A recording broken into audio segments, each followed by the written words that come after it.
Chapter 2404, Frightening Treasury System. You have become a Master Magician. Rewarding the Great Magician title. The system notification repeated 3 times. However, Qilin paid no attention to it whatsoever. Instead, he shut his eyes and focused on the mana flow of his mana body. He then unsheathed Killing Ray and executed a slash. Secret technique, Lightning Flash. With just a swing of the sword, 17 sword lights crisscrossed and cut through the empty space before Qilin, the attack creating a sonic boom that echoed down the corridor. No wonder the Magician class is labeled the number 1 subclass. So, this is why. Qilin was a little surprised by the effects of his technique. Magic arrays were the foundation for controlling mana. Many items could not exist without magic arrays. Hence, many players in God's domain would pick up the Magician class as a subclass. This was especially true for forgers and alchemists, who would not be able to tread far on their path without the Magician class. However, Qilin had never thought that becoming a Master Magician would raise his control over his mana body to a whole new realm. Now, not only could he simultaneously control multiple streams of mana much more quickly, but his body also became much more agile. The power of his combat techniques also improved considerably. Although his proficiency at multitasking with mana still was not particularly high, which prevented him from fully leveraging these new advantages, he just needed time. Once he familiarized himself with this process, his utilization of it in combat would improve. Moreover, the Great Magician title increased his maximum concentration by 10% and improved his mana control by 10%, which made controlling his mana body easier. At this moment, Qilin more or less understood why players who had become Master Magicians in the past were usually very powerful. Just the minor improvement toward the mana body would allow players to exhibit much greater power with their combat techniques, skills, and spells. Not to mention, a Master Magician could construct basic magic arrays without the assistance of materials and use these magic arrays as a tool for support or interference. The benefits of becoming a Master Magician were massive. Now, if he could get Aqua Rose, Violet Cloud, and the other magical class experts of Zero Wing to become Master Magicians within a short period, the guild's overall strength would definitely increase substantially. Thinking up to this point, Qilin shifted his gaze to the center of the nearby hall.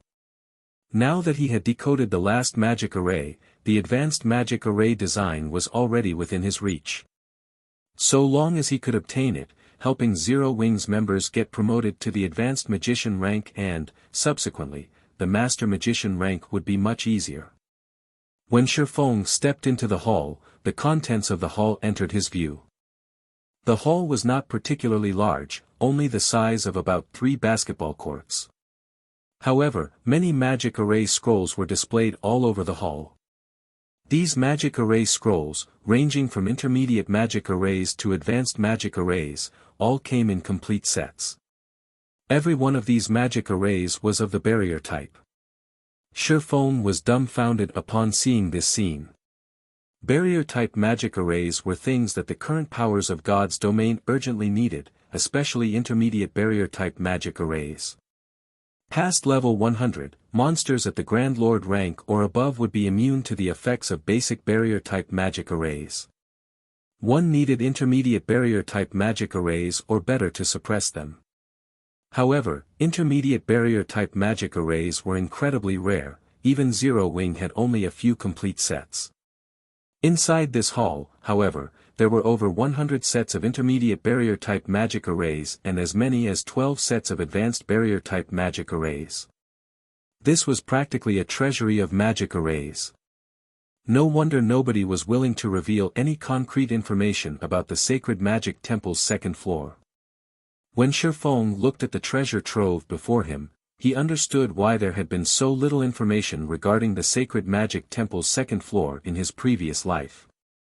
One could make a fortune just selling the magic array scrolls here since the various major powers were willing to pay over 1,000 gold to purchase a set of intermediate barrier-type magic arrays.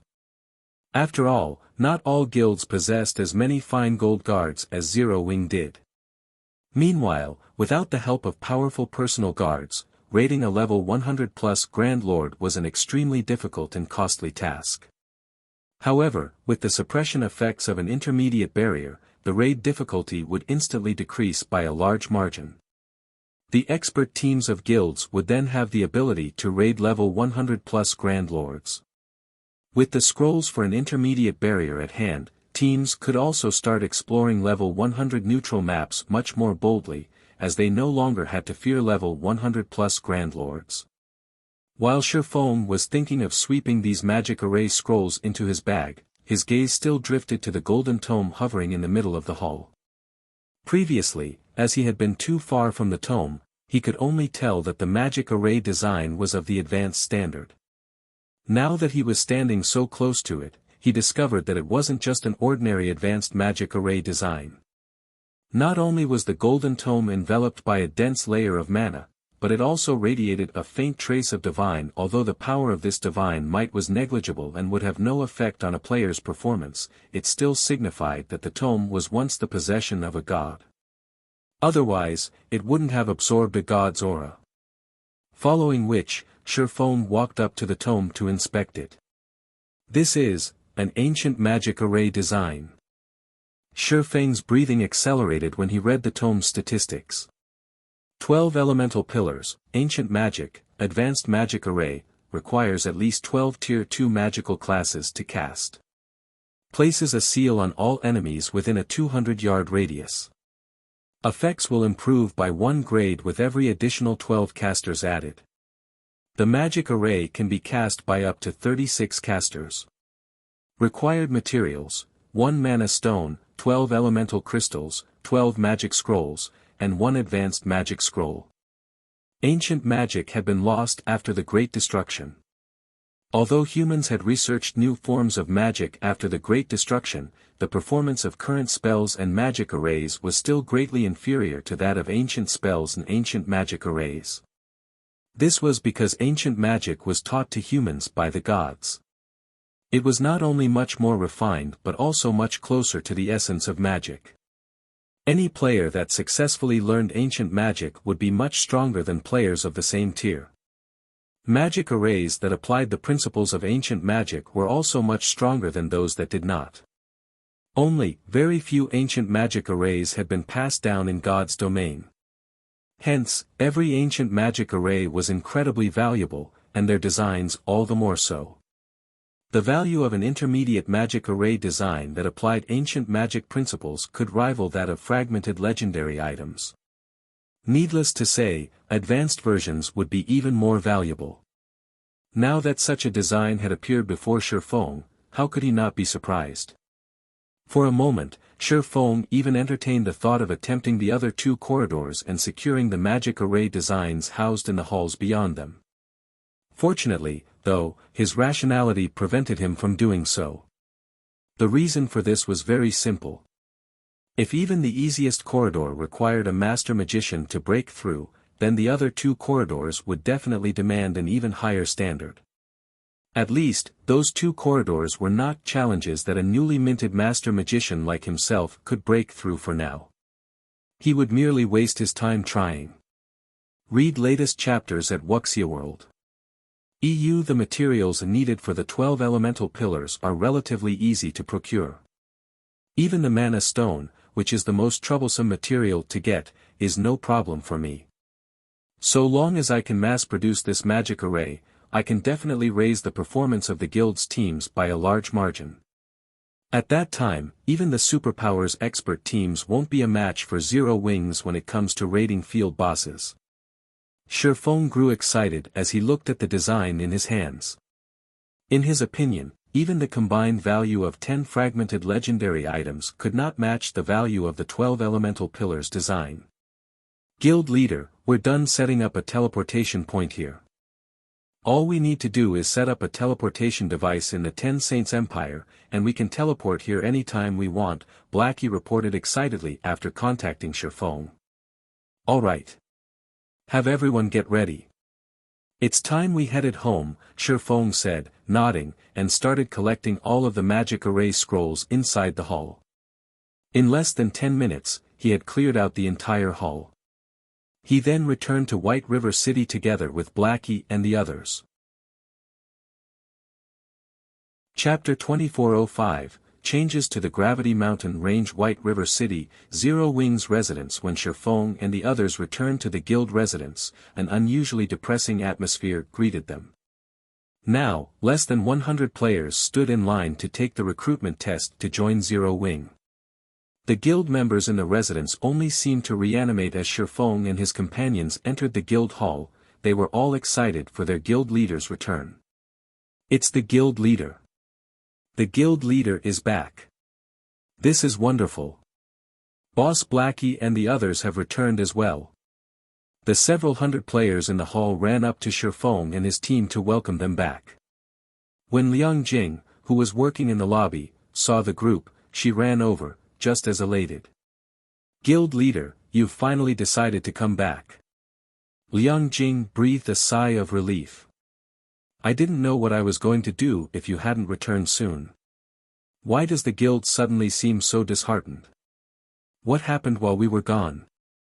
Did we not earn enough coins from leasing Stone Forest City's private houses? Shifeng asked, curious. He had spoken with Liang Jing half a day ago about accepting coins as rent for Stone Forest City's private houses. Even in the worst-case scenario, the auction should have earned the guild around 20,000 gold, which would be more than enough to support Zero Wing for half a day.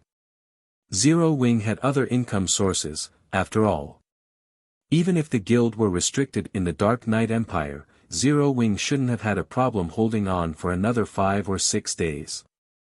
We still have enough coins, but we recently learned that someone discovered a special ruin in the Gravity Mountain Range and within it, a homed eagle egg. Moreover, the power discovered more than one egg. This has caused an uproar on Dragonheart Island. Now, the various superpowers are rushing to the ruin to search for more horned eagle eggs. We've partnered with Phoenix Rain to take part in the hunt, Liang Jing said.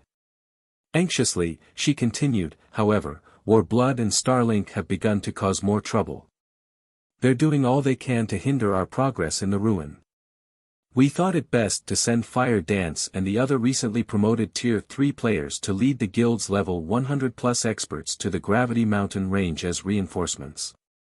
Unfortunately, Starlink started to target our players in the neutral maps around Star Moon Kingdom, and we don't have anyone left to stop it.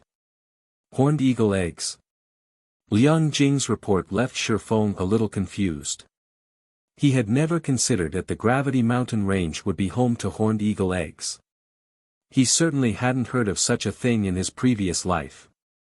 Horned eagles were one of God's domain's flying mounts. They were only intermediate common rank, but they were still flying mounts, and as long as players obtained their eggs and hatched them, they could take the horned eagle hatchling to a tamer, where it would become a true flying mount. The very idea of flying mounts had driven the various superpowers to the brink of madness, but aside from Zero Wing, the number of superpowers on the eastern continent with flying mounts could be counted on one hand. Flying mounts were the future of God's domain. Whoever had the most would have a massive advantage. It was easy to imagine the various superpowers' reactions to the news that someone had found horned eagle eggs in the Gravity Mountain Range. Meanwhile, to prevent Zero Wing from exploring the ruin, Starlink would do all it could to limit Zero Wing's movement to the Star Moon Kingdom. Based on what we've learned from the secret pavilion, Demon Palace has secretly sent over a dozen Tier 3 experts to the Gravity Mountain Range to help Starlink and Warblood against us. I'm afraid Fire Dance's group is in grave danger, Liang Jing said worriedly.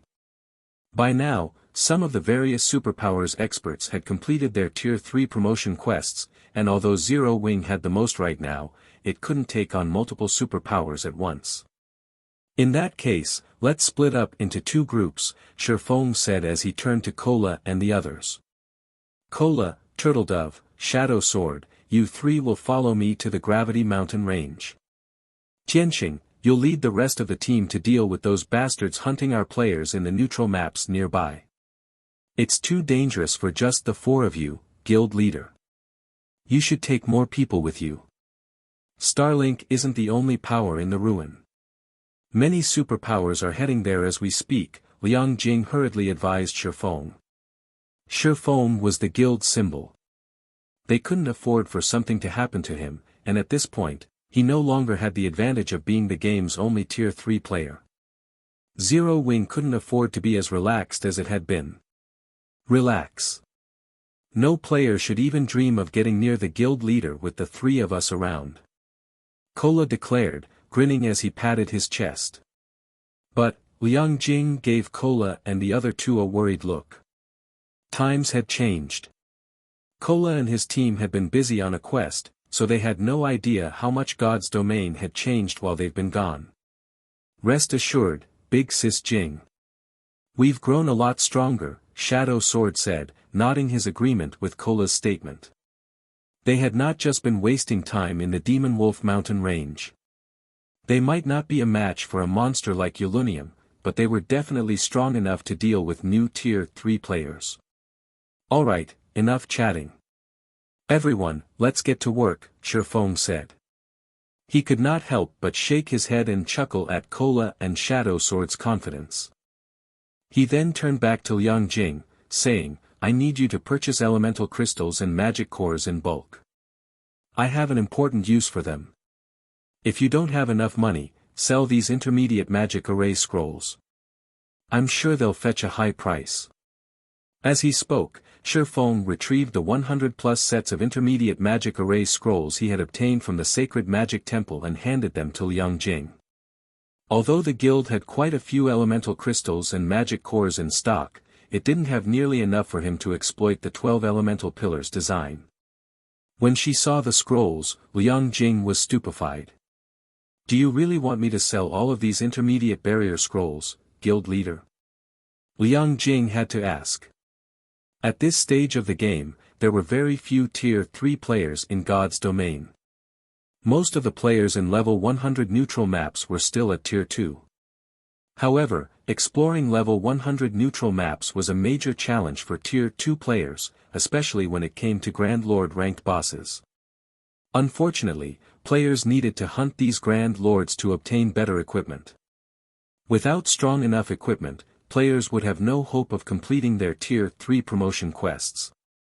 Hence, the various powers had turned to magic arrays to suppress these bosses, increasing their chances of acquiring better weapons and equipment for their Tier 2 members. Because of this, intermediate barrier scrolls were incredibly popular right now, especially when sold in complete sets. A full set of intermediate barrier scrolls could easily fetch 800 gold or more.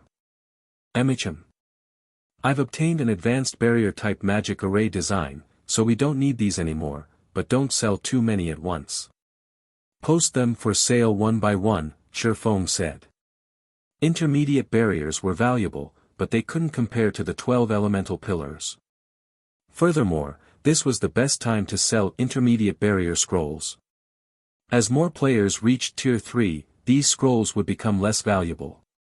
Since Shifeng didn't need to keep them for his guild, selling them for materials to craft advanced magic array scrolls would only benefit Zero Wing as a whole. I understand.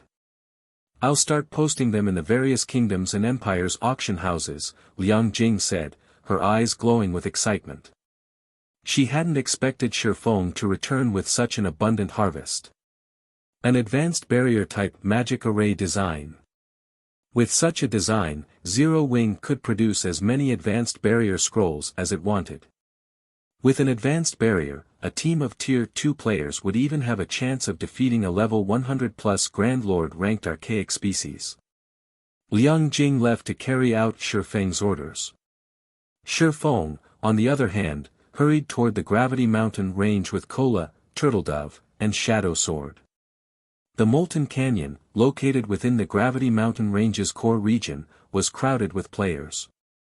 Most of them were from the various superpowers and top adventurer teams, and every one of these players had reached level 100 or higher. Several players wearing the Heaven's Blade Adventurer team emblem fought desperately to escape the Molten Canyon. However, several hundred level 100+ experts, led by a Tier 3 player, stood between them and the canyon's exit. Leader, what should we do? They have a Tier 3 expert on their side. We've already used up all our instantaneous movement magic scrolls, a level 101 assassin from Heaven's Blade said, watching the Tier 3 Berserker King a short distance away with an anxious expression. Read latest chapters at Wuxia World. I'll hold them off while the rest of you get out of here. If you don't make it out, Blood Oath will kill the commander, the level 102 female guardian knight leading the team growled through gritted teeth. We've sealed the area off already. Do you really believe you can escape? Even if you guys get past us, no one can save you.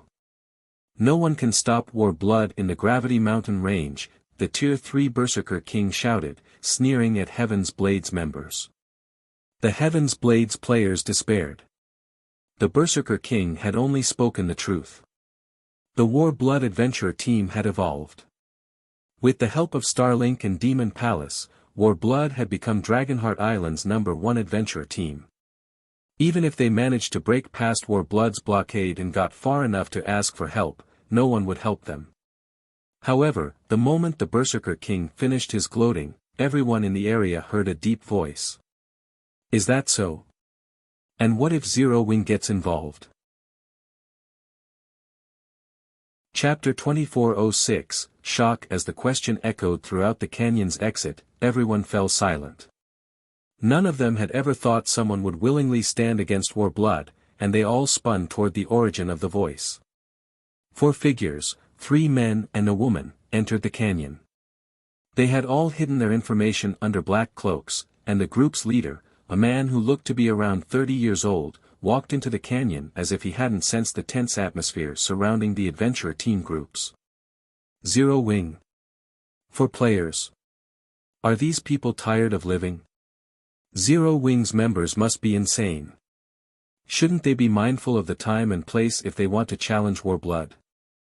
War Blood might be helpless against Zero Wing in the northern region, but we're in the Gravity Mountain Range's southern region.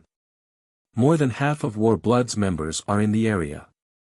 Players from various major powers were watching the situation at the canyon's exit, and they were surprised and confused as they watched 4 Zero Wing members interfere in the fight between War Blood and Heaven's Blade. War Blood's members might have been afraid of the declaration if this were taking place in the Gravity Mountain Range's northern region. However, in the Molten Canyon, even the various superpowers had to consider their options carefully before provoking War Blood. War Blood was the official #1 adventure team on Dragonheart Island, after all.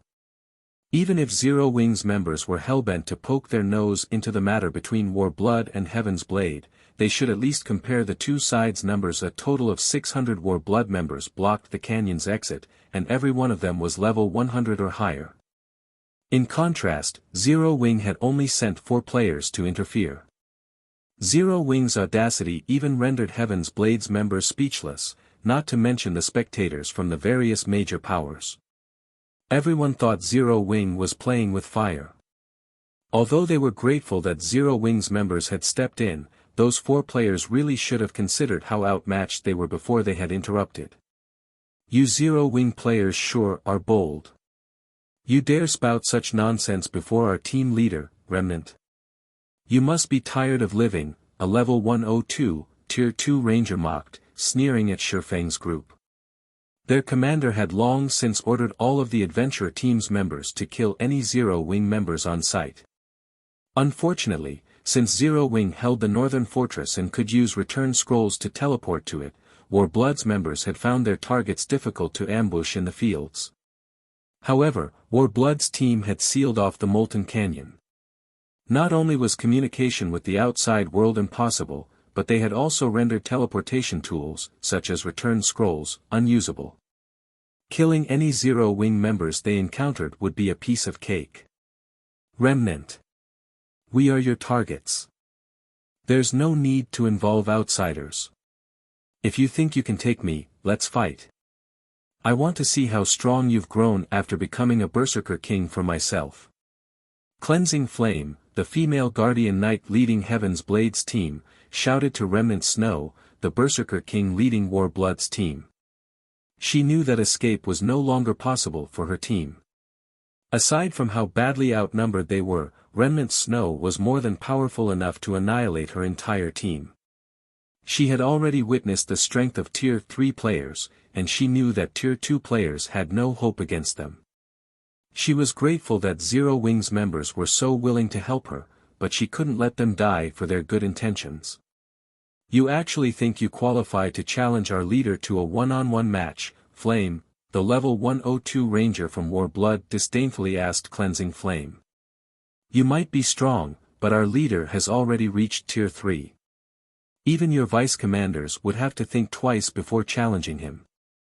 There's only one way we'll let your team leave in peace: you just have to hand over all of your weapons and equipment. If you do, we might reconsider cursing you with double the death penalty and sending you all back to level 99. As the Tier 2 Ranger ended his threat, the various major power spectators turned to Remnant Snow in awe. More players had begun to reach Tier 3, but most of them were peak experts from the various superpowers. Ordinary experts simply weren't strong enough to complete their Tier 3 promotion quests this soon. In fact, many players might never reach Tier 3. Tier 3 players were on an entirely different level compared to Tier 2 players. Even superpowers upper echelons had to treat Tier 3 players respectfully. Cleansing Flame might be one of the top-ranked team leaders from Heaven's Blade, but she doesn't qualify to challenge Remnant Snow. I wonder when I'll finally reach Tier 3, too. Reaching Tier 3 isn't so easy. Remnant Snow just got lucky. It's a pity that Cleansing Flame had chosen such a high difficulty for her promotion quest. If she had chosen a lower difficulty, she'd probably be a Tier 3 player right now.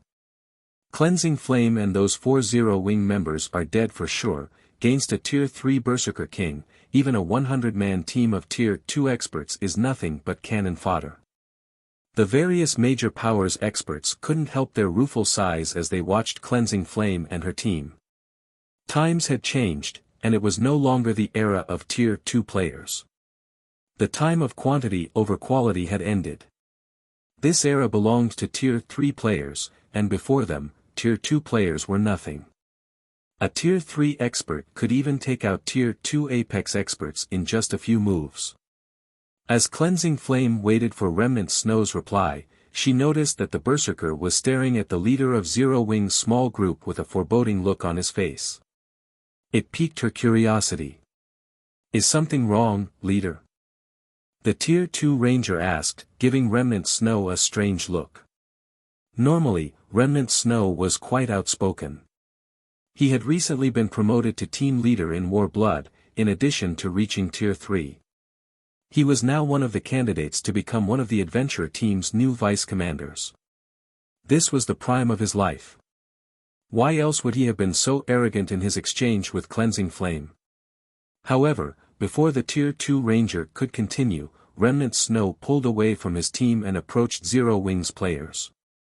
Read latest chapters at Wuxia World. Zero Wings members are doomed now. It seems Remnant Snow intends to take care of those Zero Wing fools himself. The various major powers experts gave Shifeng's group pitying glances as Remnant Snow made his move. Cleansing Flame, on the other hand, paled. She wanted to stop the man, but with several hundred Warblood members in her way, rushing forward would accomplish nothing.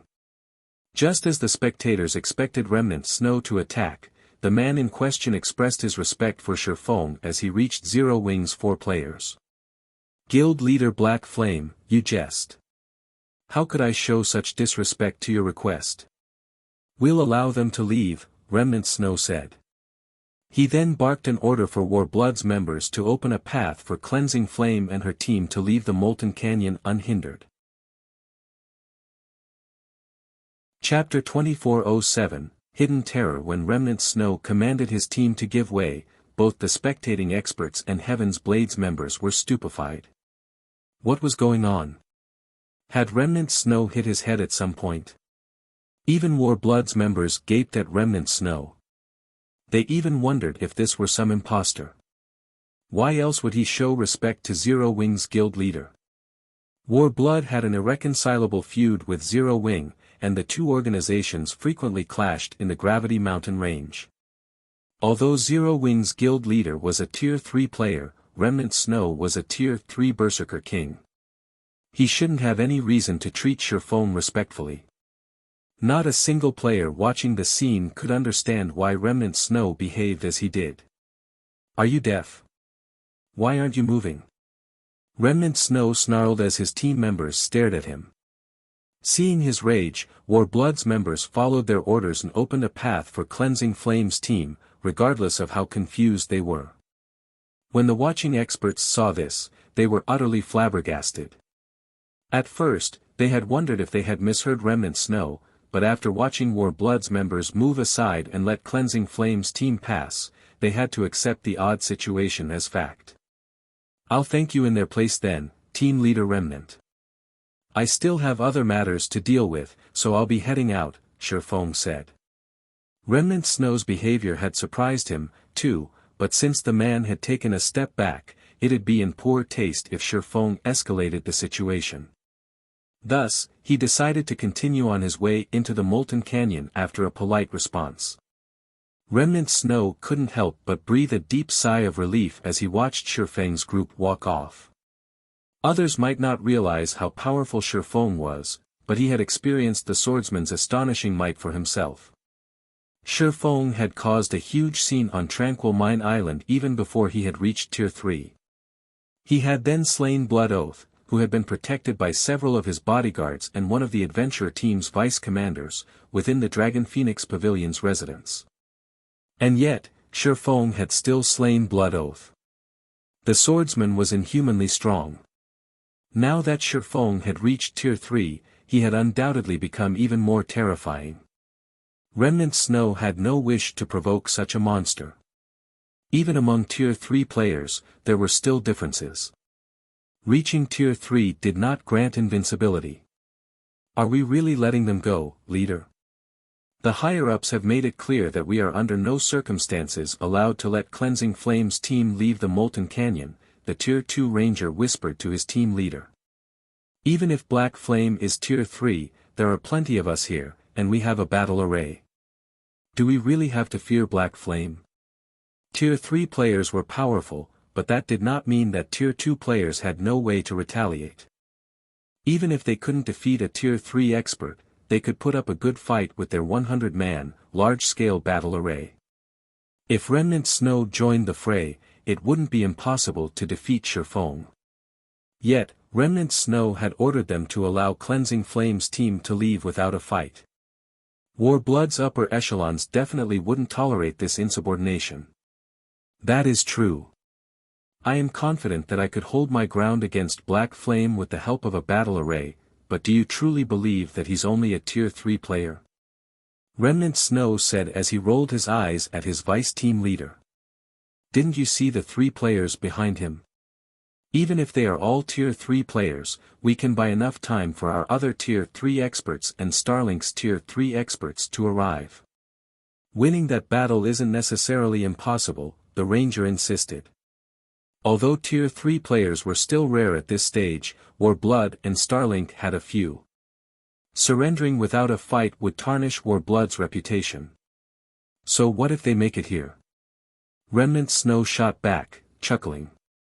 You're aware that I learned a special skill after I completed my Tier 3 promotion, right? With this skill, I can see through Black Cloak's concealment effects. Do you know what those players' levels and equipment standards are? How strong could they possibly be? Are they level 105 players in level 100 Dark Gold set equipment? The Tier 2 ranger offhandedly mocked the notion. He knew about Remnant Snow's identification skill. That skill was the reason Warblood had ordered the Berserker King to guard the Molten Canyon's exit in the first place. With him running the show, Heaven's Blades members wouldn't be able to sneak out of the Molten Canyon with black cloaks. At this point, Tier 3 experts' equipment standards weren't much higher than Tier 2 players. Most Tier 3 experts were still wearing level 100 epic equipment. A player would only have a distinct advantage if they equipped level 100 Dark Gold set equipment, but obtaining that kind of equipment was nigh impossible for current players. More experts were reaching Tier 3, but not a single power had enough Tier 3 players to raid level 100 team dungeons, and because of that, obtaining level 100 plus top tier equipment was still extremely difficult. Players could grind level 100 plus Grand Lords, but the best equipment those field bosses would drop would be fine gold rank. Bingo, Remnant Snow said, chuckling. Not only have they reached level 105, but they're even wearing dark gold set equipment. Level 105. Level 100 dark gold set equipment. How is that possible? The Tier 2 Ranger exclaimed, astonished. Level 100 dark gold set equipment. Shaking his head, Remnant Snow revealed an envious expression as he said, they're not wearing level 100 dark gold set equipment, they're wearing level 105 dark gold set equipment. Impossible. How can they have possibly acquired such items? Stupefied, the Ranger refused to believe his leader's claim. Obtaining level 100 dark gold set equipment was an unbelievable feat at the moment, and obtaining level 105 dark gold set equipment was an utter joke. Yet, that was what Remnant Snow had seen after using his special identification skill, so it must be absolute truth. Furthermore, the Ranger had no reason to doubt his leader. Remnant Snow was fighting to become a vice commander. He wouldn't benefit in the least from my Flames team go. As Remnant Snow had said, even if Warblood and Starlink sent Tier 3 experts as reinforcements, they'd be nothing but a joke against those 4 Zero-Wing members. Why else would I have let Cleansing Flames team leave without a fuss? Remnant Snow asked, rolling his eyes. As he stared at Shurfeng's departing figure, a trace of fear flashed in his eyes. There was one bit of information he hadn't revealed, the fact that he hadn't gleaned the slightest detail regarding Shurfeng. When he had stood before the swordsman, it had felt as if he were trying to stare down a Tyrannosaurus Rex. Honestly, the Tier 2 Ranger silently celebrated his leader's wisdom. Had they started a fight with those players, they all would have died. As Shurfeng's group passed, delving deeper into the Molten Canyon unhindered, the various experts in the area gaped in shock. Leader, is Zero Wing's Black Flame really that powerful of a player? Remnant Snow actually stepped aside out of respect for him, the level 101 female cleric beside Cleansing Flame asked, confused and stunned. Even the various superpowers feared Tier 3 players, yet Remnant Snow had conceded after a few words from Shurfeng. It was utterly unbelievable. I don't know exactly how powerful guild leader Black Flame is, but I know that this is an opportunity for us, Cleansing Flame said, excitement flashing in her eyes after seeing Remnant Snow's extraordinarily respectful display before Shurfeng. She immediately tried to catch up with the small Zero-Wing group. None of Heaven's Blade's members knew what she was up to. Guild leader Black Flame, I am Cleansing Flame, one of Heaven's Blade's team leaders. Thank you for saving us. If you hadn't come along, we would have died here, Cleansing Flame sincerely thanked Shurfeng. It was just a small effort on my part. There's no need to be so polite, Team Leader Flame, Shurfeng said. Read latest chapters at Wuxia World. Shurfeng hadn't intended to save Cleansing Flame's team. He had just wanted to spoil Warblood's fun. He had hoped that Remnant Snow would attack him, and he could use the chance to wipe out some of Warblood's members. He certainly hadn't expected the Berserker King to concede. It had left him with no choice but to abandon his original plan. Guild leader Black Flame, may I request your help in saving our trapped commander? If you're willing to save our commander and her team, Heaven's Blade will offer this item as compensation, Cleansing Flame said as she revealed an ancient, withered tree branch. The branch didn't look like anything special, but it radiated a timeless aura. Moreover, it contained a powerful life force. The Tree of Life. When he saw that special tree branch, Shurfeng couldn't help his shock. Chapter 2408, Elven Race's Divine Artifact, you really are amazing, Guild Leader Black Flame. You recognized it at a glance, Cleansing Flame praised the swordsman, a little surprised when Shurfeng identified the tree branch. Heaven's Blade had tried all sorts of methods to appraise the branch but failed to learn anything. In the end, they had only discovered the tree branch's identity after using an ancient appraisal scroll. And yet, Shurfeng had known what the branch was after a quick glance. It was unbelievable. Everyone in God's domain knew about the Tree of Life, the elves' divine artifact, but there was very little information available about the tree itself. The most the average player knew about the Tree of Life was that it produced the Fruit of Life. The Fruit of Life was a sacred item that could resurrect NPCs, as well as a treasure that could drastically improve a living creature's potentials. Even kings and emperors coveted the Fruit of Life. It's no wonder why Warblood is out to get you and willing to go as far as to seal off the Molten Canyon. Shifeng realized what the previous encounter had been about when he saw the tree branch in Cleansing Flame's hand. That's right. Warblood found out about the tree branch and is doing everything it can to target us in the ancient ruin. Unfortunately, our commander is still trapped in the ruin, and we aren't strong enough to save her, Cleansing Flame said, clenching her teeth. However, that branch isn't one of the Tree of Life's main branches, just a side branch, Shifeng calmly deduced. Moreover, I'm guessing that you have more than 2 or 3 side branches on your hands. I suspect you also have a main branch. How did you know? Cleansing Flame was flabbergasted. Only a handful of people in Heaven's Blade knew how many branches the adventure team had and what kind they were. Although the Tree of Life's branches are precious, they're not valuable enough to push Warblood to such drastic measures.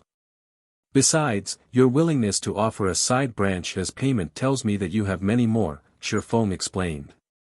At this point, no player in God's domain knew more about the Tree of Life than Shifeng. The Tree of Life's side branches were valuable treasures, each worth multiple pieces of level 100+ epic equipment. These side branches could be cultivated to grow into a Tree of Life, and as long as they did, it would produce Water of Life. The tree wouldn't produce much Water of Life, and it would take a long time, but the liquid was immensely valuable. It was, after all, one of the few items in God's domain that could resurrect an NPC. It was even effective on Tier 5 NPCs. However, cultivating a Tree of Life from a side branch wasn't easy, not to mention producing Water of Life. One would need to sacrifice astronomical resources to accomplish the feat.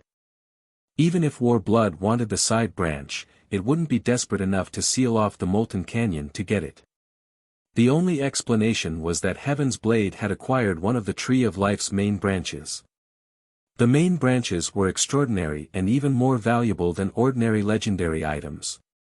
As long as one cultivated a Tree of Life from a main branch, the tree would be capable of producing Fruit of Life. Fruits of Life were just as valuable as fragmented legendary items. Thus, it was easy to imagine how valuable a Tree of Life, which could produce an endless supply of the fruit, would be. Even super guilds would sacrifice everything to get their hands on a main branch. Hearing Shifeng's explanation, realization dawned on Cleansing Flame. Shifeng's deduction was correct. Warblood had discovered that Heaven's Blade had a main branch from the Tree of Life, which was why it so furiously targeted Heaven's Blade. With no other choice, her commander, Zwei, had sent her with the side branch to find outside help. These branches weren't ordinary items, and they were guaranteed to drop on death. Her commander wouldn't have been in such a precarious position otherwise. If you're hoping that Zero Wing will save your commander just for a side branch, I'm afraid that I have to refuse. I'm sure you're aware of how crazy and powerful Warblood is, not to mention its partnership with Starlink. I doubt any superpower would be willing to offend Warblood. Even if you offered me 2 or 3 side branches, I'd have to refuse, Shifeng told Cleansing Flame with a serious look. However, it's not impossible to afford Zero Wing's help. We want one of the main branches, that's the bottom line, to purchase Zero Wing's help in rescuing your commander. He did not particularly care about the Tree of Life's side branches. He could easily find replacements for the Water of Life. The main branch, however, was a different story. Not only could the main branch provide fruits of life, but it could also yield nuclei of life. The nucleus of life was one of the required materials to produce the broken steel set equipment. It was also the most difficult material to acquire. If he could secure a source of nuclei of life, he could forge his class set equipment. An epic class-specific set equipment. Even during his previous life, very few of the various superpowers experts had obtained epic set equipment. Most had only worn an assortment of epic equipment. With the broken steel set equipment, he could roam through the truly dangerous areas of God's domain and hunt down the 3 remaining fragments of Solomon's sword. With his current strength, he only had a 10% chance of surviving in these locations, and that was only because he had the disintegration armor, which could temporarily elevate him into a Tier 4 Sword Emperor. Without the disintegration armor, he had no chance of surviving whatsoever. Only an epic set equipment could increase his survival chances. Only the extremely lucky could find enough fragmented legendary items for the task, and he couldn't afford to rely on luck. A main branch? Cleansing Flame hesitated after hearing Shifeng's demand. As a mere team leader, she didn't have the authority to make that decision. Heaven's Blade had only secured 1 main branch, and if they gave it to Zero Wing, the adventurer team would suffer a huge loss. Furthermore, protecting the main branch in their possession was the very reason that her commander was struggling so desperately. She would have already offered the side branches to appease Warblood otherwise. Read latest chapters at Wuxia World. EU. However, Cleansing Flame couldn't deny what Shifeng had said. Not only was Warblood Dragonheart Island's #1 adventurer team, but it also had Starlink support. No superpower on the island would be willing to offend Warblood for a mere side branch from the Tree of Life. Guild Leader Black Flame, I'm afraid I can't agree to that. I need to discuss the matter with my commander, Cleansing Flame said after giving the matter some thought. Rather than rejecting Shifeng's demand outright, she felt it was wisest to speak with her commander first. I understand, Shifeng said, not particularly surprised by Cleansing Flame's response. Cleansing Flame was only a team leader.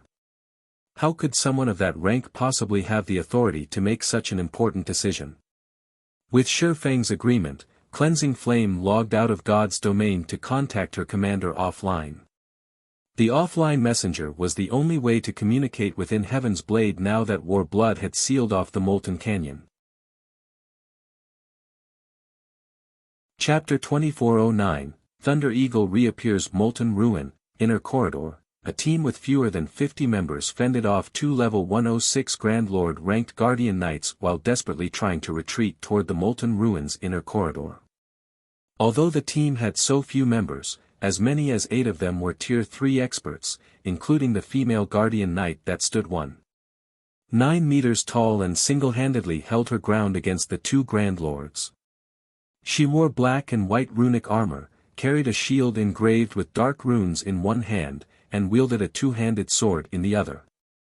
This female Guardian Knight's outstanding performance was the only reason that the other Tier 3 players on the team could focus on stopping the dozen or so Great Lord-ranked mechanical puppets, allowing the rest of the team to pull back safely. The Guardian Knight was none other than Zwei, Heaven's Blade's famous commander and the very soul of the adventurer team. Suddenly, a level 101, Tier 3 assassin appeared beside Zwei, reporting, "Commander, I've just received an offline message from Cleansing Flame.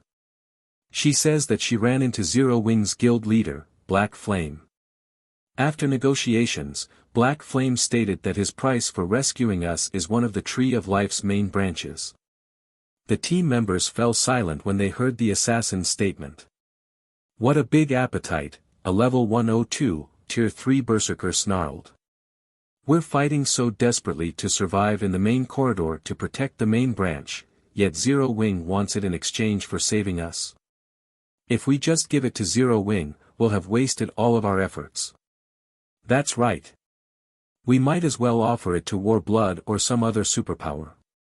At least they'll have a better chance of saving us," a Tier 3 elementalist said, nodding in agreement. The rest of the team expressed their disapproval, as well.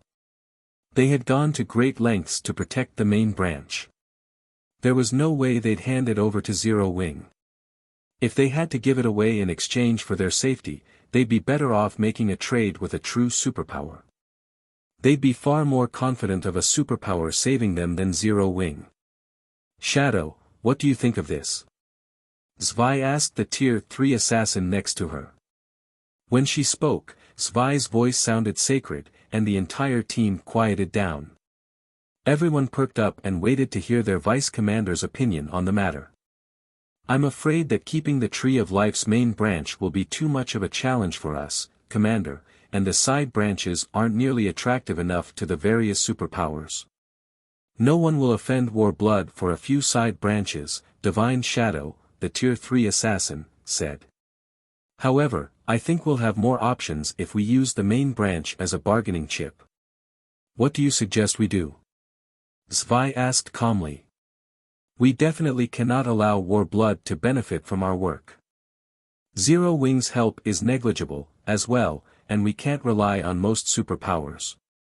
I've just received an offline message from 13 Thrones. I don't know how they found out, but they know we have the Tree of Life's main branch. They're willing to help us. Not only will they send reinforcements to get us out of here, but they'll also provide protection and conveniences on Dragonheart Island in the future as long as we give them the main branch, Divine Shadow said. No one was happy with it, but they understood Divine Shadow's reasoning.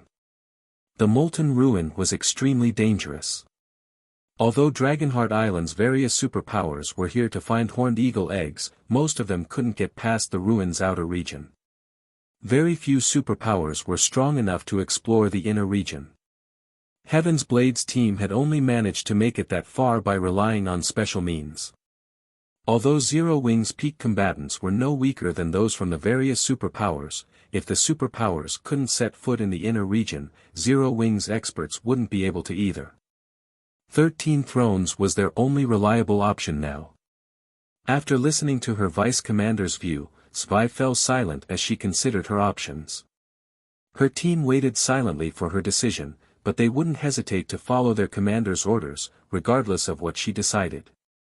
All right, let's go with your suggestion, Zwei said. I'll notify 13 Thrones, then, Divine Shadow said as he prepared to back out of the game.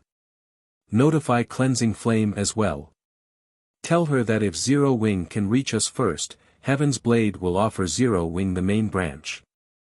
Tell 13 Thrones the same thing, Zwei said after giving the matter some thought. Understood. Divine Shadow nodded before disappearing from the corridor. Warblood was persistent in chasing their team in the inner corridor, and as they delved deeper into the Molten Ruin, they'd encounter more danger. Their team could only survive for a short time. They couldn't just rely on 13 Thrones' promise to save them. Moreover, Zero Wing had done the adventurer team a favor when it had saved Cleansing Flame's team. Outright refusing the guild wouldn't be wise.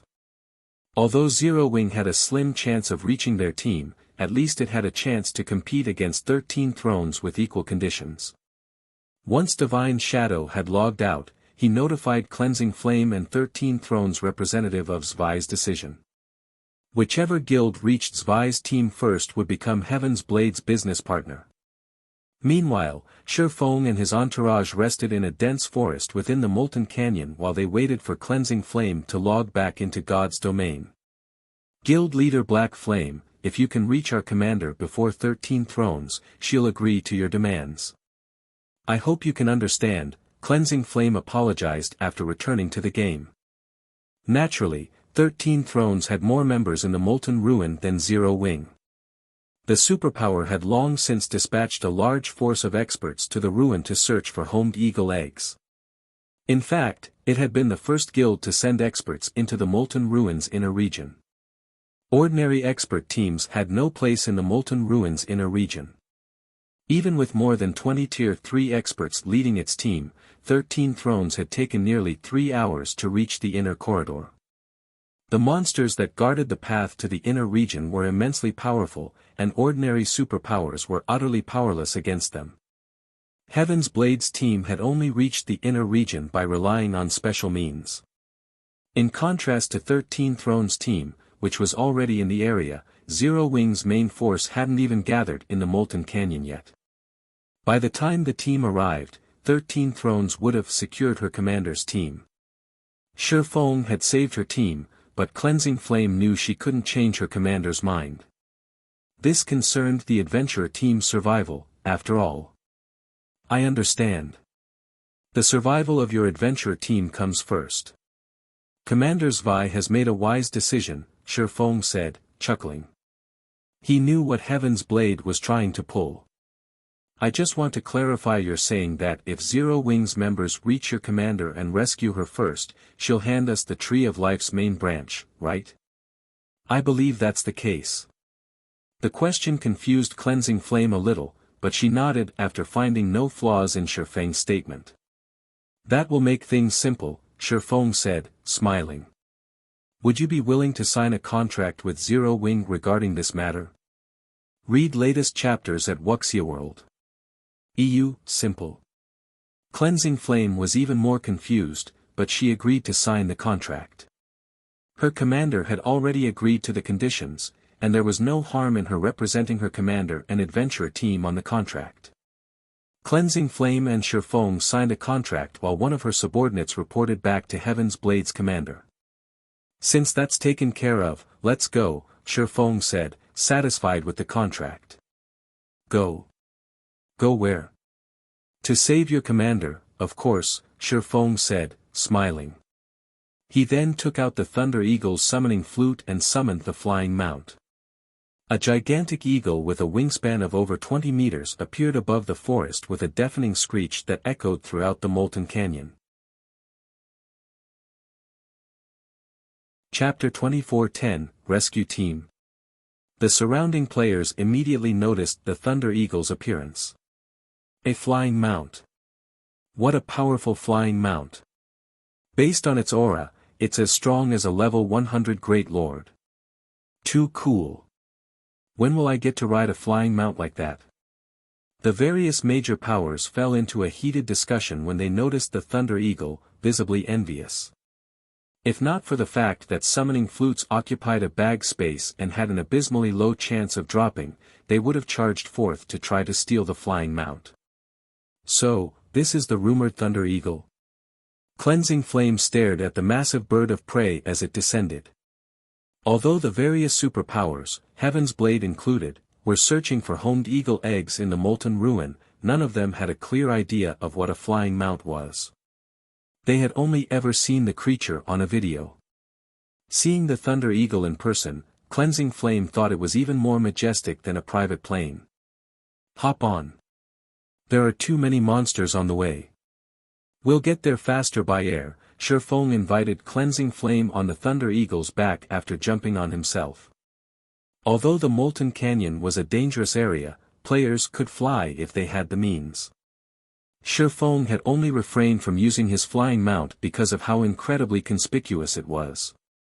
If he had flown into the Molten Canyon, everyone would have immediately realized that Zero Wing's guild leader was in the area. But he no longer cared about hiding his identity. The Tree of Life's main branch was of utmost importance, and the only way his small team would reach the Molten Ruin quickly was by flying on the Thunder Eagle.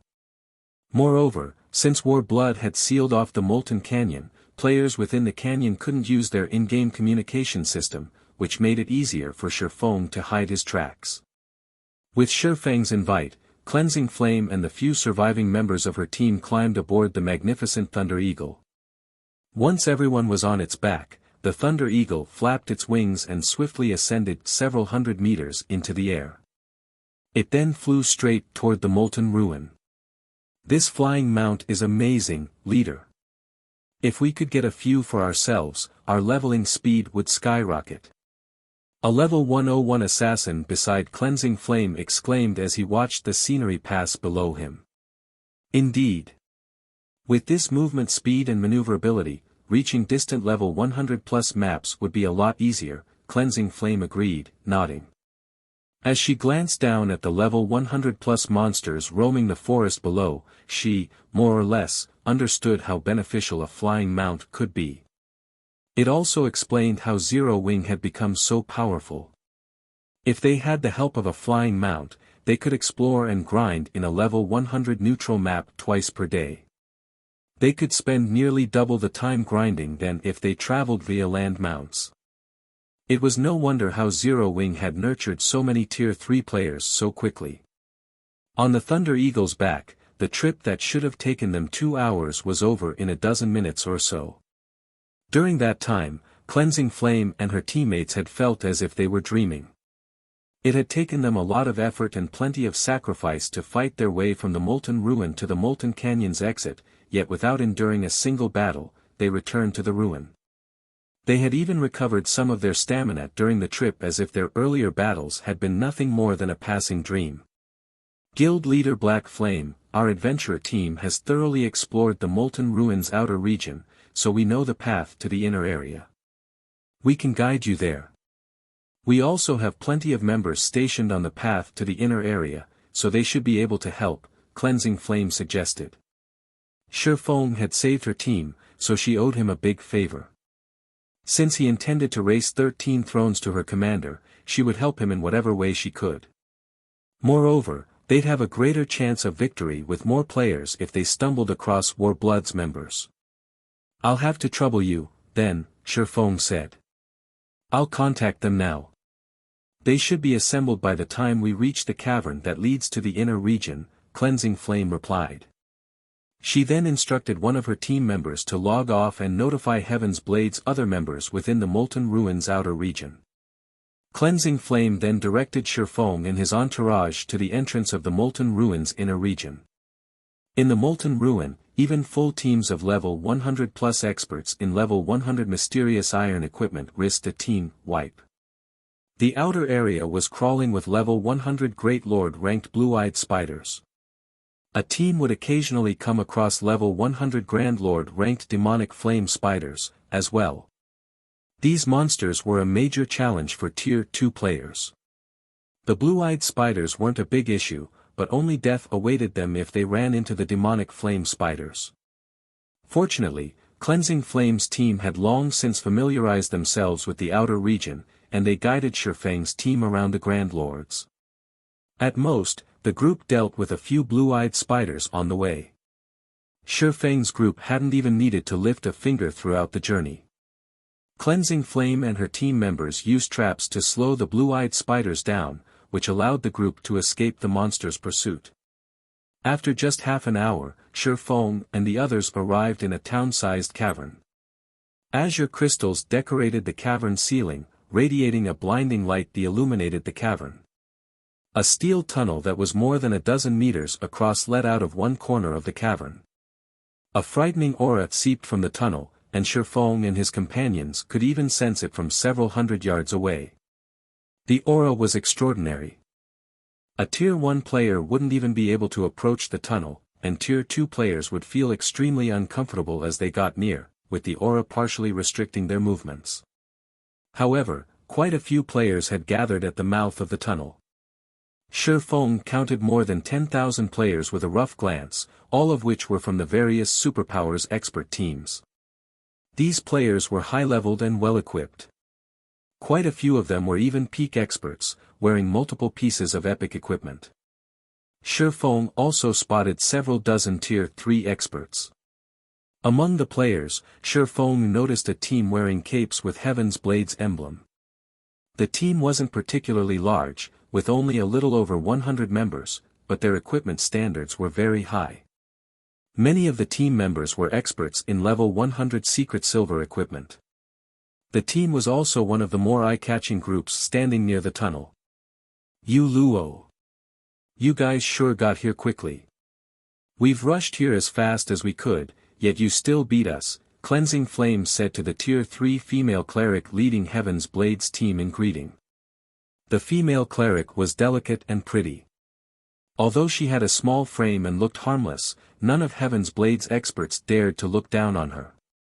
Rather, traces of fear and reverence flashed in their eyes when they looked at her. You're finally here. If you'd taken any longer, I would have challenged the path already, the female cleric named Yu Luo said cheerfully when she saw Cleansing Flame. Read latest chapters at Wuxia World.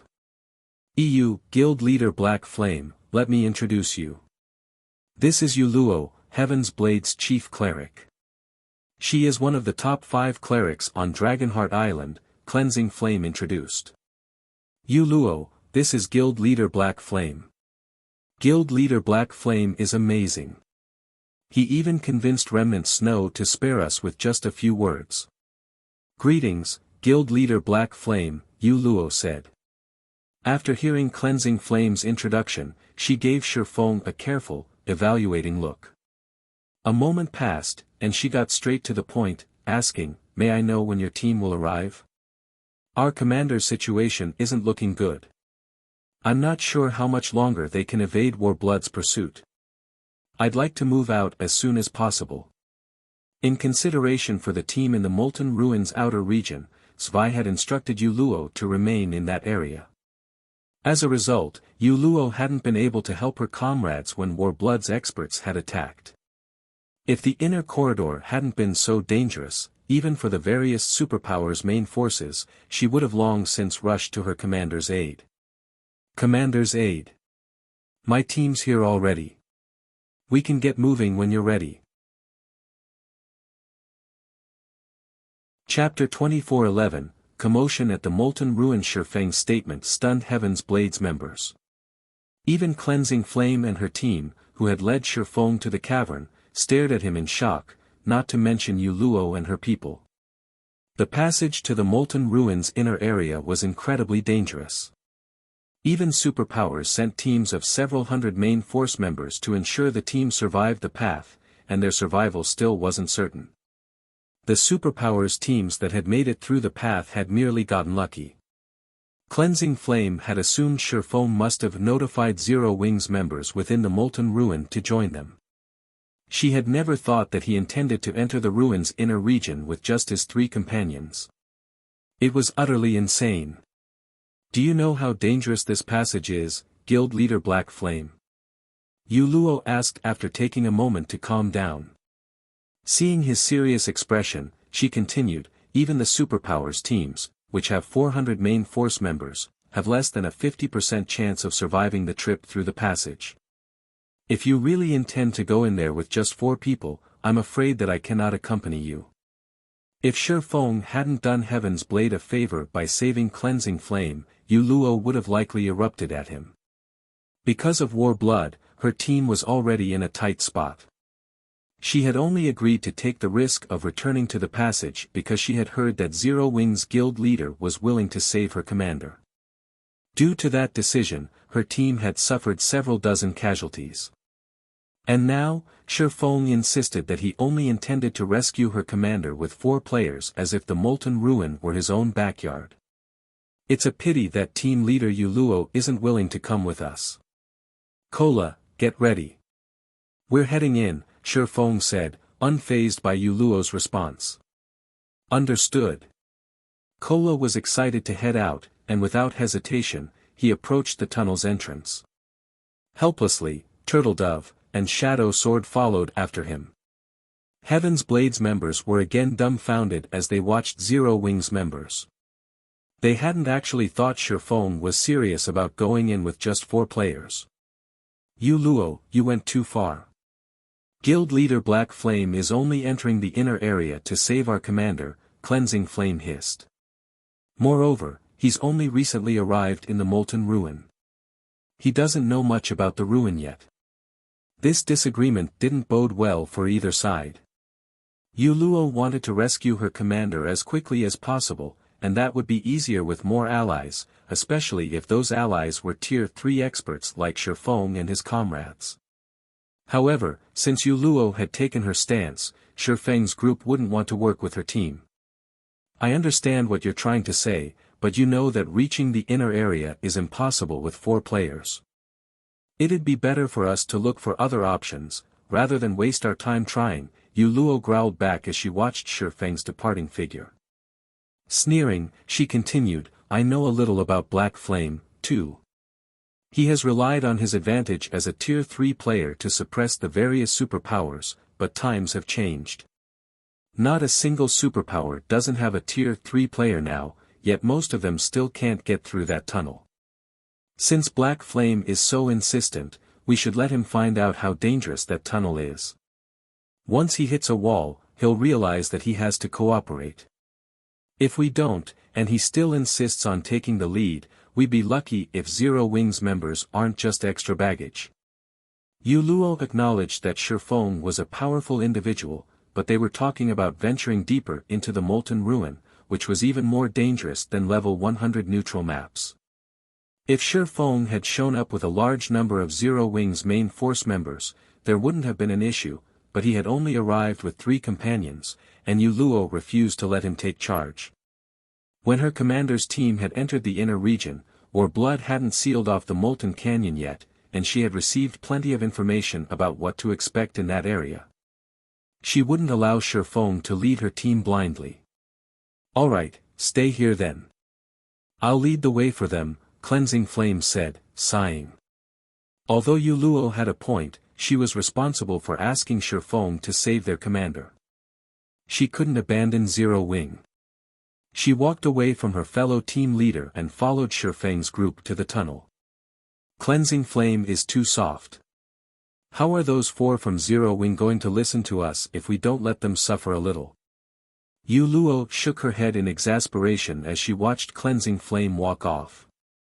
She then turned to her 2 vice team leaders and said, "Speak with the superpowers in the area.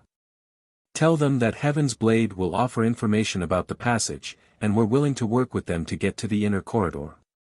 Yu Luo had no hopes for Zero Wing's 4 players. As far as she was concerned, their only hope for reaching their commander was to cooperate with the other superpowers in the cavern. She'd let Shifeng know how laughable his 4-man rescue attempt was. Having received their orders, Yu Luo's 2 vice team leaders got to work and began to speak with other superpowers. Meanwhile, a team of several hundred players emerged from the tunnel, and they were all in miserable shape. What? Even the Flame Hammer Adventurer team failed?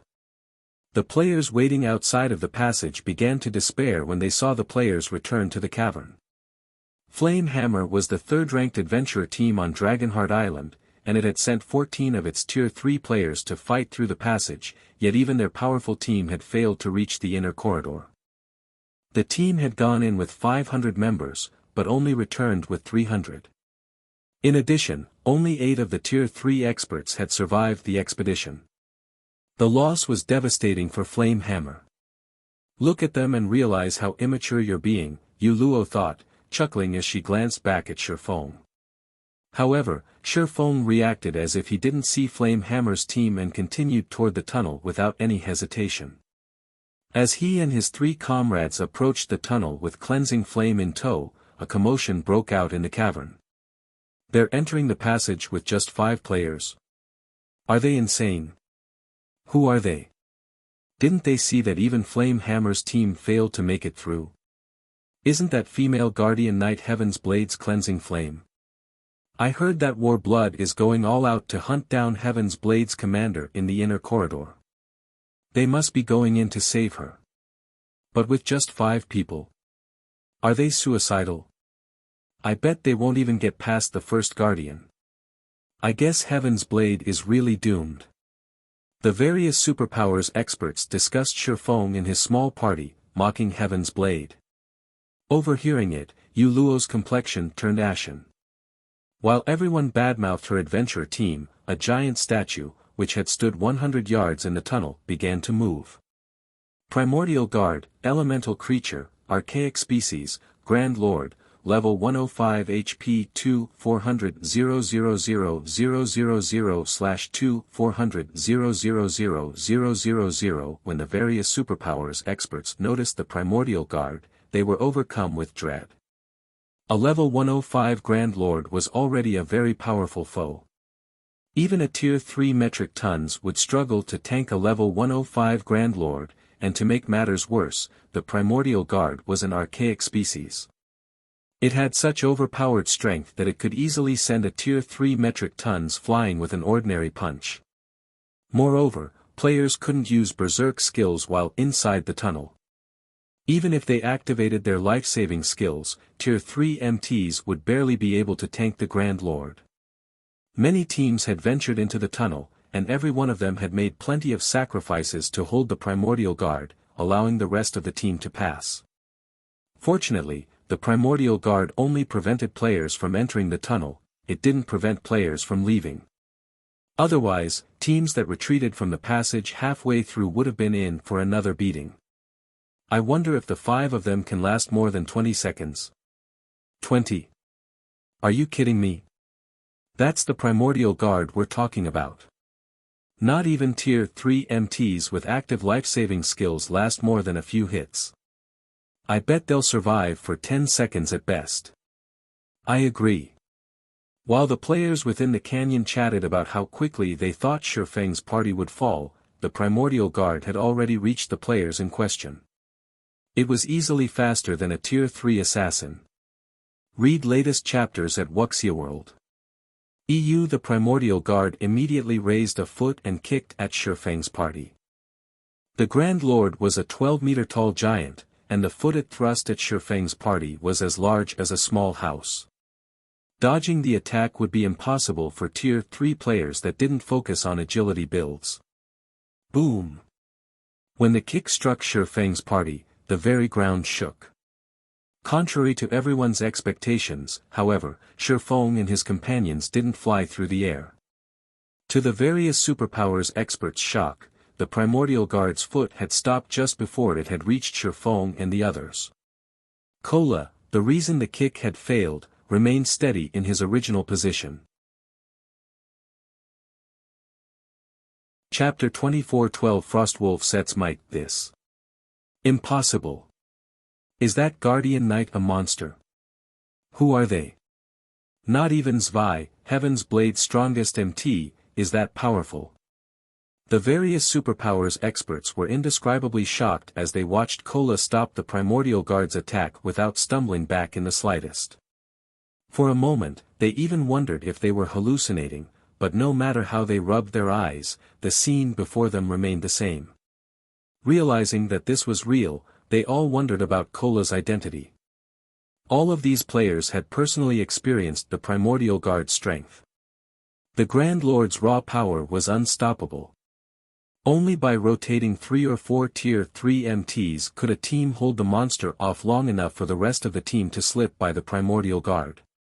And yet, Kola single-handedly stopped the primordial guard's attack, and he did so without relying on a life-saving skill. Why wouldn't they be shocked? Among the spectating players, no one was more shocked than Yuluo. How is this possible? Yuluo stared at Kola, unable to believe her eyes. She hadn't thought that Zero Wings MT would be this powerful. Heaven's Blade's commander, Zwei, had fought with everything she had to tank the primordial guard, and she was one of the top 3 MTs on Dragonheart Island. Her astonishing strength was the reason that so many prideful independent experts were willing to submit to her commands.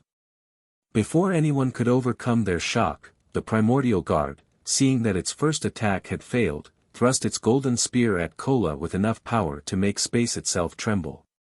What? It's using its spear already? I thought it only used its spear once players had crossed the halfway mark. All of the players in the cavern were surprised by the primordial guard's second attack. They couldn't help the fear they felt when they saw the golden weapon. That golden spear had claimed many tier 3 MTs' lives thus far, giving those players no chance to retaliate. That spear was also the reason that so many superpowers teams had failed to pass the tunnel's first checkpoint. Those that had only done so after suffering tremendous casualties. Come.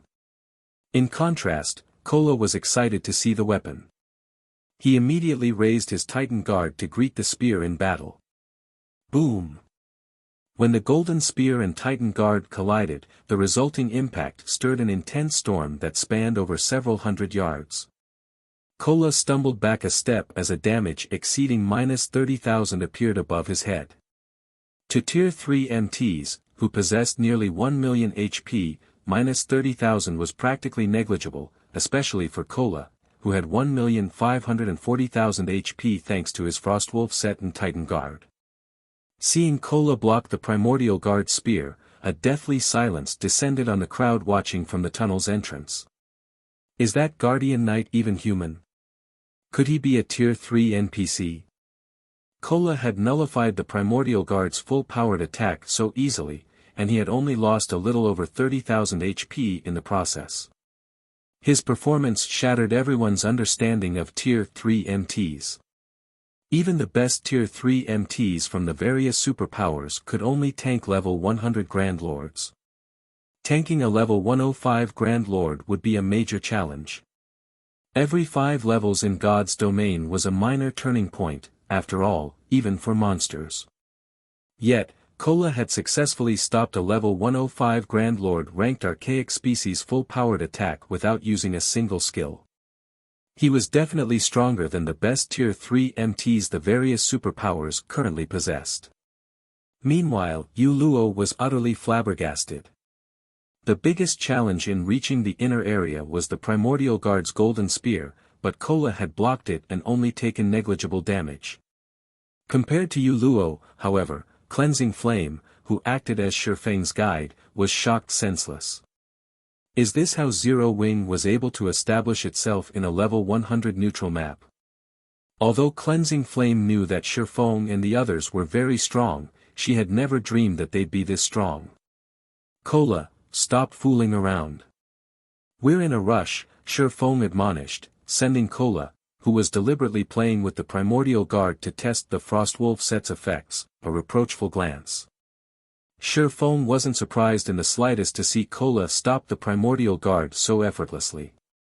In fact, he would have been surprised if Kola hadn't stopped the Grand Lord's attacks.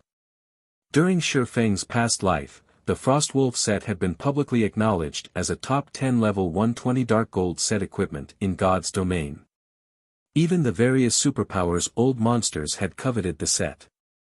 With this set, defeating a Grand Lord ranked archaic species of the same level would be child's play. Hearing Shifeng scold his MT, Cleansing Flame wanted to cry. If Kola's frightening performance was just him fooling around, what did that make Heaven's Blade's attempts to stop the Grand Lord? Kola only nodded and suppressed his excitement. He began to block the Primordial Guard's attack seriously, employing techniques instead of relying on brute strength. The Primordial Guard attacked with its golden spear again, and in response, Kola accurately timed his counter and smashed his shield into the side of the weapon, diverting the spear into a nearby wall. This time, Kola didn't lose a single point of HP after blocking the attack. Kola then jumped up to the Primordial Guard's knee and slashed his saber twice. Combat technique, strength combination. The two rapid strikes merged and bit into the Grand Lord's joint. Boom! The powerful attack brought the Primordial Guard to its knees and opened a path that was large enough for a dozen players to pass side by side. Let's go, Shifeng said once the Primordial Guard was temporarily immobilized. Meanwhile, Kola raised his Titan Guard and slammed it down on the Primordial Guard as the Grand Lord was about to stand. Read latest chapters at Wuxia World. EU Tier 3 Legacy Skill, Dragon Strike. The phantom of a crimson dragon's claw struck down the guardian monster. Boom! The sound of an explosion echoed throughout the passage as the impact drove the Primordial Guard into the ground. The spectating crowd was speechless. They merely watched, silent, as Shifeng's party walked past the Grand Lord ranked archaic species unhindered, eventually disappearing into the tunnel. Chapter 24:13, Pray for themselves. Isn't that Guardian Knight a little too strong? Who is that guy? Where did Heaven's Blade find such a capable MT? With him in the lead, getting to the inner corridor will be at least 20% easier. As the various superpowers experts watched Shifeng's party disappear into the passage, envy welled up within them. Some even took the initiative to chat up Yu Luo's team in hopes of working with Kola. In God's domain, MTs were the core of a team. With a powerful enough MT, a team would have a much higher chance of successfully raiding dungeons and exploring ruins. As long as a team could tank a monster, it could kill it. The various teams had already found quite a few horned eagle eggs in the Molten Ruin's outer region already. Needless to say, the Min's inner region would hold even greater treasure. If their teams had an amazing MT like Kola, the team's overall strength would reach a new level, and they'd definitely be able to reach the inner corridor, gaining a massive advantage. Meanwhile, Yuluo and her team stared at the tunnel in stunned silence. Yuluo's expression was particularly gloomy. She had never thought Shifeng's party would be so strong. After Kola's display, she had to reevaluate what she thought she had known about Tier 3 MTs. They've already gone into the tunnel, leader. What should we do? A level 102 shield warrior quietly asked. They had run all the way here for the sole purpose of entering the inner corridor and rescuing their commander, and they had just missed their best opportunity to do so. Even if they worked with another superpower to get through the tunnel, they wouldn't have more than a 50% chance of success. Even if they made it to the other side, they'd suffer severe losses. The shield warrior's question made Yuluo regret her earlier decision a little. She now knew she had been too impulsive. Had she followed Shifeng's party, her team would have already cleared the first checkpoint and had a much higher chance of reaching their commander. However, all they could do now was stand on this end of the tunnel and watch. But who would have expected Kola to be so powerful? So what if they've entered the passage? I refuse to believe that we can't reach the inner corridor without them. Yuluo snarled after snapping out of her daze. Reaching the inner corridor was difficult, but it wasn't impossible. Moreover, her team also had the information her commander's team had collected. Avoiding the traps and monsters in the tunnel would be far easier for them, and they had much higher chances of success than any other superpower's team. Yuluo's statement ignited the rest of her team's fighting spirit. They, too, wanted to prove to Shifeng's party that they were capable of reaching the inner corridor without Zero Wing's help. After Yuluo had negotiated with two superpowers and prepared to enter the tunnel, another team entered the cavern. Although this team only consisted of 50 members, it drew the attention of the various superpowers experts, who stared with serious expressions. The new arrival's collective aura was just too powerful. Of the 50 players on the team, 16 had reached Tier 3. The Tier 2 players had all reached level 102 and wore level 100 Secret Silver and pre-level 100 Epic equipment. The team members' equipment standards were off the charts. Demon Palace. They're going in, too. Yuluo's expression became grim when she saw the team. By now, every player on Dragonheart Island knew about Demon Palace. Aside from super guilds, Demon Palace feared no one. Warblood's current strength was the reason the various superpowers were so afraid of the guild. Warblood only used to be Dragonheart Island's third-ranked adventurer team, but after allying with Demon Palace, it had become the island's uncontested top adventurer team. Warblood's rise had been due to the demonic Hell World Special Legacy. At Tier 2, the Special Legacy provided incredible power, but after reaching Tier 3, experts with the Legacy gained even more strength, becoming far more powerful than ordinary Tier 3 classes. After witnessing this, none of the superpowers wanted to provoke Demon Palace. Since Warblood had learned about the Tree of Life's main branch in Heaven's Blade's possession, it was likely that Demon Palace knew of it. While Yuluo was lost in thought, Demon Palace's team approached her. A robust, middle-aged man, who was 2.3 meters tall, stepped forward, smirking at Yuluo. You're Heaven's Blade's Yuluo, right? I've heard that you're one of the top 5 healers on Dragonheart Island. That's certainly an impressive feat. Might I ask you to relay a message to your commander? Evil Qilin, the middle-aged man, said, chuckling. What do you want me to tell her? Yuluo asked. She had a bad feeling about this. Let her know that it's not too late to surrender. But if she continues to refuse until we reach her, it will be too late, Evil Qilin said before turning and leading his team toward the tunnel. He didn't even bother to wait for a reply. As Evil Qilin's team walked away, Heaven's Blade's members fell silent. His tone had been amicable, but they had all sensed the killing intent in his words. Leader, what should we do now that Demon Palace's members have gone in? Zero Wing's members and team leader Flame aren't far ahead of them, the level 102 shield warrior asked from beside Yuluo. Evidently, the Demon Palace wanted to join the fray, and Evil Qilin's team wouldn't spare a single Heaven's Blade member they encountered in the inner corridor. The man's request had merely been a warning of their imminent deaths. The Demon Palace had sent 16 Tier 3 experts into the ruins' inner region, and 34 of the 50 team members were Refinement Realm or greater experts. Moreover, every member of the team possessed the Demonic Hell World Special Legacy. If Demon Palace's team ran into Shurfeng and Cleansing Flame's party, they'd be slaughtered. We can't contact Cleansing Flame to warn her. Zero Wings members can only pray for their guild leader, Yu Luo said helplessly. Log out immediately and notify the commander of the situation. As for the rest of you, get ready. We're entering the passage. With Yu Luo's command, Heaven's Blades members joined up with the two superpower teams they had partnered with and entered the tunnel. Meanwhile, Demon Palace's team effortlessly pushed through the monsters that had given the various superpowers experts headaches, arriving at the final gate leading to the inner corridor in less than 20 minutes. A magic array sealed the final gate, and players would only obtain the key to remove it by defeating the Guardian boss. Read latest chapters at Wuxia World. EU, it looks like someone's just killed the boss, Commander, a Tier 3 ranger reported as he gestured to the steel gate enveloped in fog.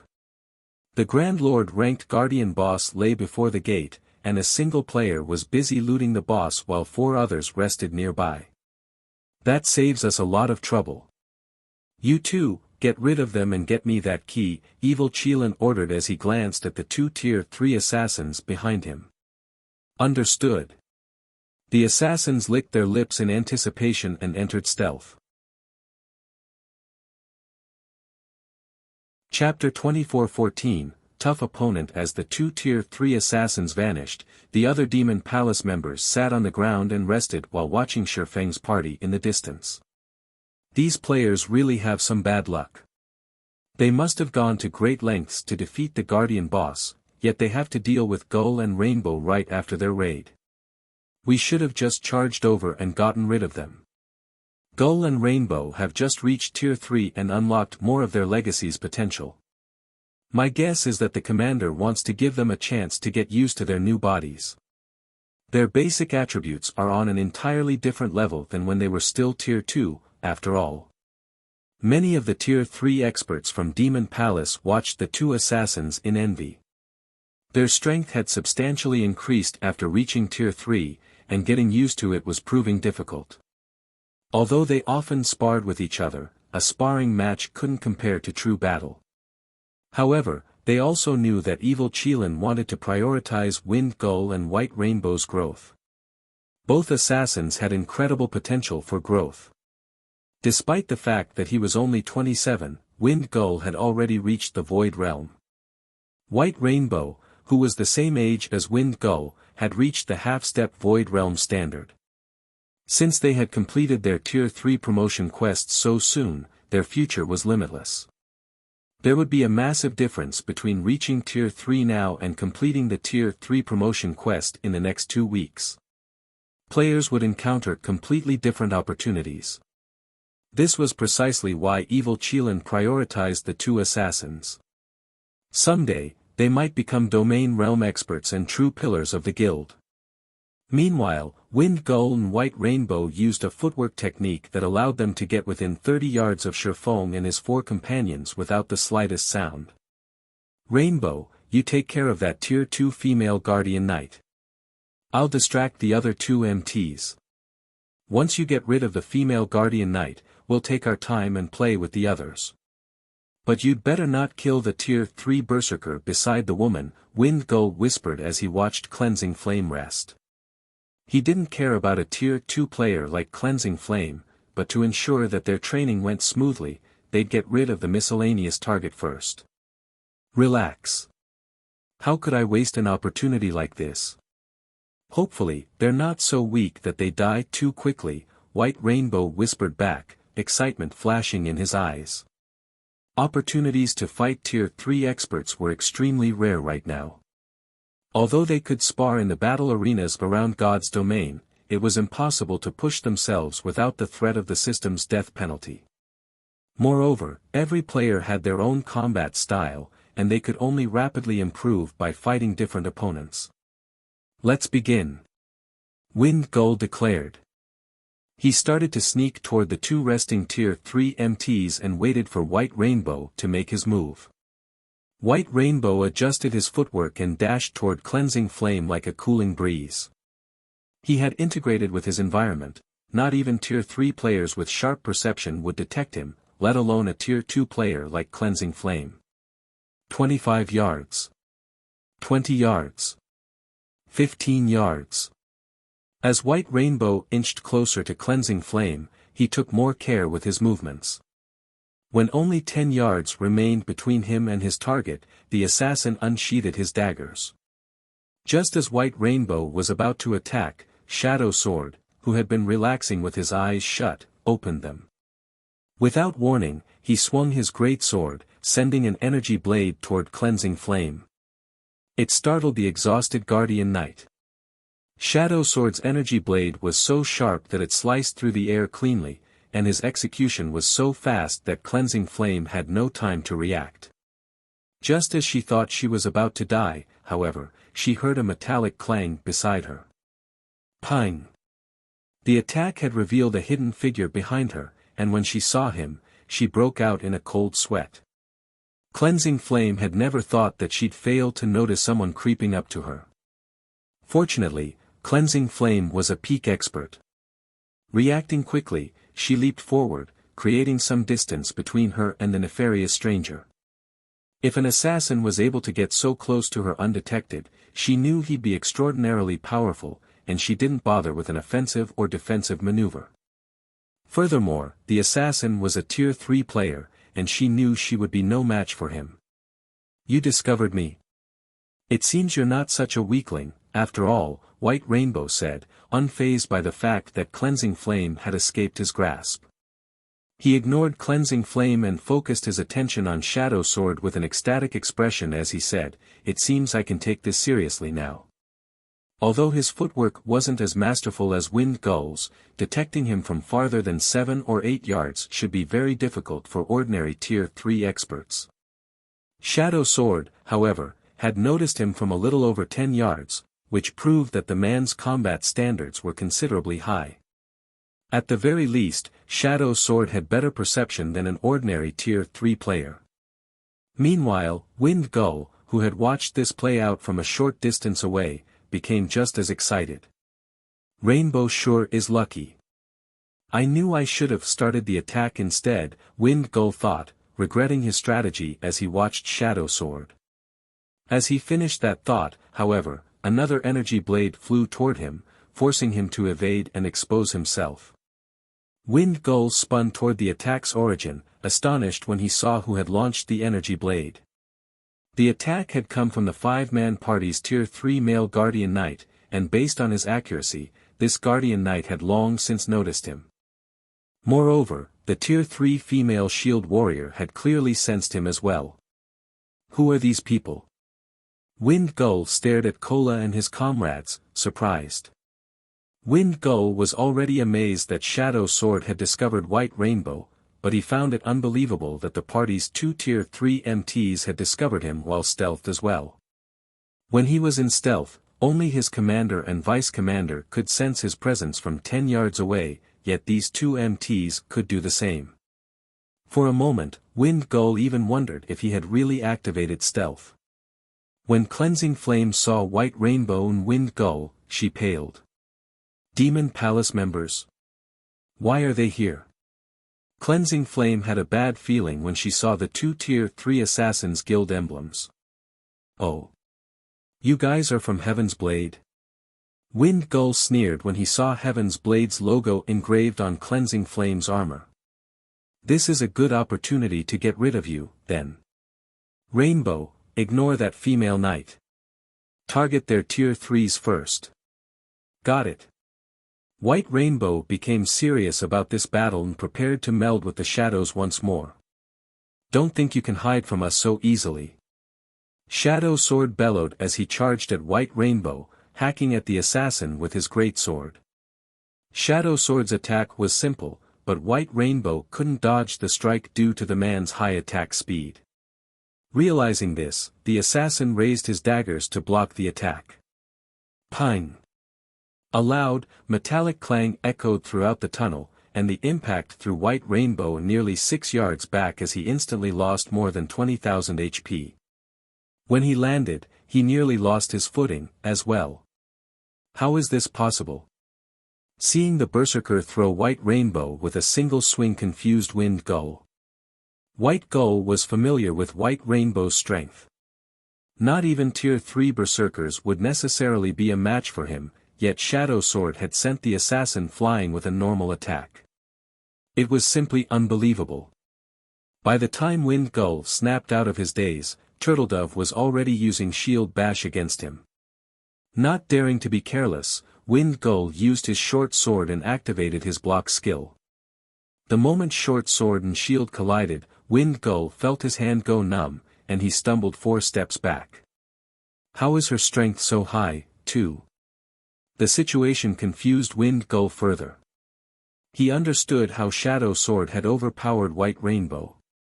The man was a Tier 3 Berserker, after all, but despite being a Tier 3 Shield Warrior, Turtledove's strength was on par with Shadow Sword's. Wind Gull began to wonder if this small party had suppressed his basic attributes somehow.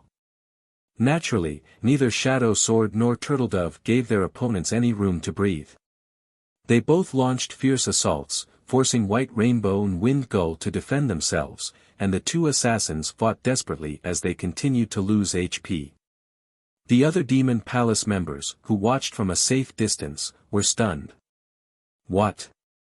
They're actually pushing Rainbow and Gull back. Who are these people? They all knew how powerful the two assassins were. Both could effortlessly overpower ordinary Tier 3 players, and yet, White Rainbow and Wind Gull were clearly at a disadvantage. At this rate, they'd both die within a minute. Commander, I'm afraid that Rainbow and Gull won't last long, a handsome, white-haired youth surmised to evil Qilin when the two Tier 3 assassins had lost more than 1/3 of their HPs. If we let them die, they'll need a long time to recover. I suppose we'll have to call off this training session, evil Qilin said as he nodded in agreement with his vice commander, Dark Scorpion's, statement. Take a group and save them. Every Tier 3 player was a precious combatant for Demon Palace. He couldn't afford to let the two assassins lose a level during their training. Dark Scorpion grabbed 6 of the team's Tier 3 experts and hurried toward White Rainbow and Wind Gull. When Cleansing Flame noticed 7 more Tier 3 players approach, she felt her scalp tingle, particularly when she saw Dark Scorpion among them. Dark Scorpion was famous on Dragonheart Island. Once, he had killed the commanders from 2 of Dragonheart Island's top 10 adventurer teams, instantly becoming one of the most famous players on the island. Individually, he was even stronger than Heaven's Blade's commander, Svi. If Dark Scorpion's group joined the fray, their party would be doomed. Read latest chapters at Wuxia World. Suddenly, however, a blue lightning bolt arced toward Dark Scorpion and his minions. Seeing this, Dark Scorpion and his allies slid to a halt and attempted to evade the attack. After dodging the lightning bolt, Dark Scorpion's group turned toward the Tier 3 Sword King that had launched the attack. Who are you? Are you trying to make Demon Palace your enemy? Dark Scorpion hissed coldly, glaring at Shifeng's cloaked figure. That lightning bolt had felt lethal to Dark Scorpion, and it was the first time he had felt such a threat since he had reached Tier 3. He didn't dare take this mysterious swordsman lightly. This is a fair, one-on-one match. You can't blame me for trying to stop you if you plan on interfering, Shifeng threatened as he returned Killing Ray to its sheath. Chapter 24:15, One strike. Since Shifeng wore a black cloak to conceal his appearance, a dark shadow hid his face. Combined with the Nightwalker's cape, no player could see his features. However, Dark Scorpion and his 6 teammates couldn't help but stare at Shifeng in astonishment after hearing his threat. They even wondered if they had misheard him. Cleansing Flame, on the other hand, nearly choked when she heard Shifeng's statement. She felt he had gone too far with his latest joke. He had practically asked Demon Palace to attack, throwing oil to the fire. Every member of Demon Palace was a battle maniac that had engaged in constant conflict in the demonic hell world. Nobody dared to provoke Demon Palace on Dragonheart Island, not even experts from super guilds. You really are something, kid. You actually dare to speak like that to our vice commander. Bold. You really are bold. This guy must think he's invincible since he's a tier 3 player. The 6 Demon Palace members beside Dark Scorpion looked at Shifeng as if he were a fool. They had very nearly laughed at his statement. It was the funniest thing they had heard since joining God's domain. Dark Scorpion was a god of death in the Demon Palace. To get used to his tier 3 form, he had killed over 30 tier 3 experts after arriving on Dragonheart Island. Not even the various superpowers old monsters had escaped his grasp and ended up dying. Not even superpowers vice guild leaders had the courage to speak so boldly to Dark Scorpion, much less Heaven's Blade's commander. Interesting. You're the first person to stand against me since I've come to Dragonheart Island. Contrary to expectations, Dark Scorpion didn't explode in a rage. Rather, he smiled and said, I want to see if you're so brave once we meet in battle. Weeping, seizing, get him. Without hesitation, a shield warrior and a berserker charged toward Shifeng. The two were well coordinated, and their movements were far more refined than Wind Gull and White Rainbow. As Weeping Soul and Seizing Soul moved, they left numerous afterimages in their wake. The afterimages continued to crisscross, making it difficult to determine where the two players were. If a player attacked the duo and missed, they'd face a ruthless counterattack. Dread filled Cleansing Flame as she watched from afar. The two tier 3 assassins had already revealed their very high combat standards, but compared to this shield warrior and berserker, they were children. Cleansing Flame knew she wouldn't be a match for either of them, even after reaching tier 3. How does the Demon Palace have so many powerful experts?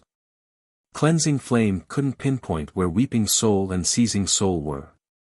She could only watch as the duo darted toward Shifeng. Once the duo was within 20 yards of Shifeng, however, the swordsman moved. A resplendent arc of lightning flew toward the berserker and shield warrior. Secret technique, lightning flash. Shifeng had merged all 17 sword lights perfectly. Weeping Soul and Seizing Soul instinctive knew that they couldn't evade the incoming lightning arch, and they both activated a tier 3 skill to block the attack. Boom! A deafening boom echoed throughout the passage, and both Weeping Soul and Seizing Soul shot backward like bullets, their arms and weapons violently vibrating. Both players were covered in scorch marks and had lost more than half of their HPs. Seizing Soul, the tier 3 Berserker King, in particular, was an inch from death's door. A random strike would be enough to send him to his grave. The duo crashed to the ground, and silence filled the passage. Demon Palace's members stared with grim expressions. Weeping Soul and Seizing Soul were veteran peak experts. Their strength ranked among the top 10 of the 50 players on their team. If they hadn't been so powerful, Dark Scorpion wouldn't have sent them to attack someone who could even threaten him. And yet, not only had Shifeng repelled the duo with one attack, but he had also devoured most of their HPs. His strength could definitely be described as horrifying. Not even Dark Scorpion could accomplish such a feat. Meanwhile, the Demon Palace members watching from a distance stared at Shifeng with dropped jaws. They had never thought the swordsman would be powerful enough to suppress two veteran peak experts. Who is this guy? He tossed two tier 3 peak experts away with a single move. He can likely even rival 13 Thrones Crazed Sword. Could he be 13 Thrones Crazed Sword? Demon Palace's members were overcome with confusion and surprise as they looked at Shifeng. This was the first time since the duo had reached tier 3 that they had seen anyone defeat Weeping Soul and Seizing Soul so thoroughly. When those two worked together, they could even force a tier 3 domain realm expert into a corner. Shifeng, however, had overwhelmed both of them. Even on Dragonheart Island, there were very few with Shifeng's strength. Based on their information, it seemed that 13 thrones intended to offer its help to Heaven's Blade. With a sword king like Shifeng before them, they assumed he was the Super Guild's crazed sword. Crazed sword, huh? Even evil Qilin knew he had to take the situation seriously. If their opponent really was 13 thrones crazed sword, they'd have to be careful. Crazed sword wasn't just incredibly powerful, he also represented 13 thrones. Demon Palace might be able to ignore the various super first-rate guilds on Dragonheart Island, but it could not do the same with super guilds. A confrontation with such powerful guilds wouldn't be easy for Demon Palace. It's no wonder why you're so brave. With this kind of strength, you are certainly capable of ranking among the top 20 on Dragonheart Island, but I don't care if you're 13 thrones crazed sword or not. No matter what, I will interfere. Dark Scorpion snarled as he watched Wind Gull and White Rainbow's HPs fall to a critical low. He immediately removed the two greatswords from his back and brandished them at Shifeng. Dark Scorpion's two greatswords radiated a dismal glow as they absorbed mana from his surroundings. The weapons also exerted a weak force on all players in the vicinity, pulling them towards the blades. The Vice Commander is finally making a move. With his strength as a Tier 3 demonic fighter, not even 13 thrones crazed sword is his match. When Dark Scorpion appeared above Shifeng like a phantom, merging his greatswords into one gigantic blade, his comrades' eyes glowed with excitement. Dark Scorpion's greatswords were the Netherblades, an epic weapon set, and that move was his trademark. Dark Scorpion had used the move to severely injure a Grand Lord of the same level. If players received this attack, only death awaited them. Moreover, the attack was impossible to dodge since it covered an AoE of 15 by 50 yards. Not even a Domain Realm expert could evade his attack. Die! Looking down at Shifeng, Dark Scorpion swung the gigantic blade. In response, Shifeng unsheathed Killing Ray and countered the descending weapon with a light slash. Although Shifeng's counterattack seemed gentle, everyone saw space split around the weapon. A lightning bolt then toward the gigantic blade among the gloomy, blue flames, and a pitch-black tear followed it. Lightning slash. Against the brilliant lightning bolt, Dark Scorpion's merged weapons were as flimsy as paper, and Shifeng's counterstrike sundered the gigantic blade in half as it passed through the weapon. Before anyone could react, Dark Scorpion's blade began to disintegrate, and a fine cut and scorch marks appeared on his body. Like a puppet with cut strings, Dark Scorpion, who still hung in the air, tumbled gracelessly to the ground, an item appearing beside his corpse. He died. Read latest chapters at Wuxia World. Ew, the Vice Commander's dead? Impossible. Demon Palace's members panicked, unable to pull their astonished gazes away from Dark Scorpion's corpse. They couldn't believe that someone had killed him with a single hit. Everyone turned toward Shifeng, overwhelmed by fear and curiosity. Suddenly, evil Qilin realized something. With a grim expression, he turned to Shifeng and asked, "Sword King, Black Flame?" Chapter 24:16, One Axe, One Sword. As evil Qilin's question hung in the air, Demon Palace's members fell silent. Their jaws hung open, and they couldn't process the possibility. They had heard Black Flame's name before. Not long ago, their vice guild leader had tried to secure Zero Wing Stone Forest City to help the guild's peak experts develop rapidly. Naturally, as members of Demon Palace's main force, they had heard about the situation. However, they had never thought that Black Flame would be this strong. Black Flame's ability to instant-kill Dark Scorpion, the vice commander of Demon Palace's main force, was unbelievable. Even evil Qilin could hardly believe the notion, but he had earnestly researched the swordsman and studied his battle videos. The lightning bolt that had killed Dark Scorpion was one of Black Flame's trademark moves, Lightning Slash, and had claimed many experts' lives. Although he hadn't thought it important before, evil Qilin had heard that Zero Wing was one of the powers trying to rescue Heaven's Blade's commander. Seeing lightning slash and the swordsman's obvious relation to Heaven's Blade, evil Qilin could only think of Zero Wings Black Flame. That's right. We meet again, Elder Qilin, Shifeng said, chuckling as he sheathed Killing Ray. He did not bother to hide his identity. Hearing Shifeng acknowledge his identity, Demon Palace's members gasped. Zero Wings Black Flame is this strong? They considered Zero Wing to be a mere upstart guild that was lucky enough to secure a treasure trove like Stone Forest City, which, in turn, allowed the guild to nurture Tier 3 players sooner than other powers. Although Zero Wing's guild leader was the first player to reach Tier 3, they thought he had lost his advantage now that the various superpowers had Tier 3 experts of their own. As for Shifeng's identity as the 30th ranked player on the God's Domain experts list, that was of no concern. The various superpowers had an agreement with the secret pavilion that it would only display information about a small number of their experts. No one wanted to reveal all of their cards. If not for this agreement, the various superpowers would have ganged up on the secret pavilion and removed it from the virtual gaming world. To put it simply, the God's Domain experts list wasn't a reliable way to determine an expert's strength. And yet, Shifeng had instant-killed Dark Scorpion, who ranked among the top 30 on Dragonheart Island. The situation destroyed everything they thought they knew about Shifeng. This swordsman was clearly powerful enough to rank among the top 10 experts on Dragonheart Island. With such strength, they couldn't afford to take him lightly. Numerous superpowers operated on Dragonheart Island, and quite a few of them were super guilds. Even the weakest power on the island was on par with a first-rate guild. Dragonheart Island was a hub for peak experts, and not a single individual who could rank among the island's top 10 experts should be underestimated. Of course, that did not mean that Demon Palace feared Shifeng. Evil Qilin could also rank among the top 10 experts on Dragonheart Island. If it came down to an actual fight, Shifeng's victory wasn't guaranteed. Furthermore, they had far more Tier 3 experts than Shifeng's little group of 5.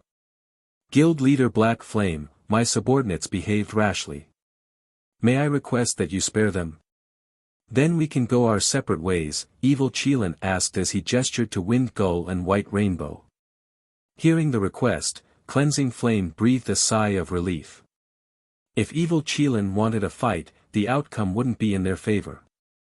Even if Zero Wings members were far stronger than expected, Demon Palace still had 15 combat-ready Tier 3 players on its team. Moreover, team battles weren't like one-on-one fights.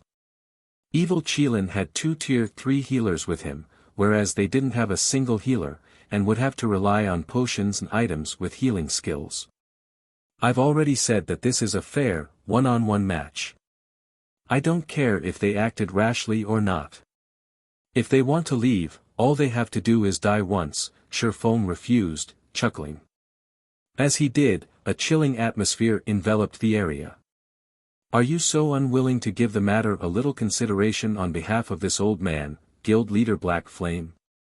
Evil Qilin's question was laced with killing intent, and he watched Shifeng with narrowed eyes. Shifeng was stronger than he had expected, and Evil Qilin had to admit that the swordsman qualified to be treated as an equal. But that was all. At most, Shifeng was only his equal. Do you think you can just come and go as you wish? You think too highly of yourself, Elder Qilin, Shifeng responded, unfazed by the other man's hostility. I'll repeat myself. I won't just sit by and watch you interfere. Good. Very good. I see you're willing to fight, Guild Leader Black Flame. Evil Qilin's expression darkened. Suddenly, he radiated dense mana as if the demon god had just arrived. Evil Qilin was a much stronger demonic fighter than Dark Scorpion. Commander, we shouldn't waste words on him.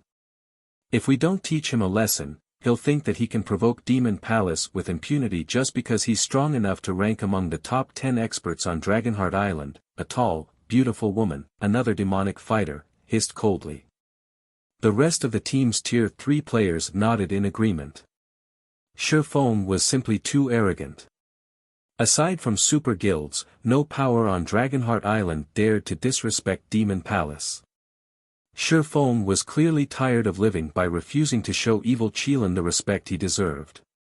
"Since you insist, show me your moves, guild leader Black Flame." Evil Qilin then pulled the two-handed war axe from his back. The weapon was nearly as long as evil Qilin was tall, and when he held it in his grip, emerald flames ignited on the axe's blade, radiating an intense heat. The flames were so hot that space around the war axe blurred. A legacy weapon. Shifeng was a little surprised to see how perfectly evil Qilin integrated his strength with the crimson axe. Legacy weapons were very rare and usually stronger than ordinary epic weapons. Aqua Rose's Sea Dragon Staff was one such example. Although evil Qilin's axe wasn't as powerful as Aqua Rose's legacy staff, it should still be a top-tier epic weapon. Combined with his special legacy, evil Qilin's strength could likely rival that of a Grand Lord of the same level. Evil Qilin then transformed into a blazing meteor as he charged at Shifeng. The older man was even faster than Tier 3 assassins. Before anyone could react, evil Qilin was within 10 yards of Shifeng, leaving a blazing trail behind him. So strong. Is he really just a Tier 3 player? Cleansing Flame could not help but gasp when she saw the attack. Evil Qilin's aura was even more intense than her commander's. She couldn't even muster the courage to resist him as his aura washed over her. Once he had reached Shifeng, evil Qilin raised his axe and swung. The weapon transformed into 7 flame serpents, assaulting Shifeng from multiple directions. Bronze combat technique, Flame Serpent. As if the 7 flame serpents were alive, they each traveled along a unique trajectory. They contained enough strength that space around them trembled. It was no exaggeration to say that every one of these flame serpents rivaled Dark Scorpion's prior full-powered blow. Even Demon Palace's Tier 3 experts were surprised, not to mention Cleansing Flame. None of them had realized how powerful their commander truly was. However, Shifeng did not panic as the 7 flame serpents flew toward him.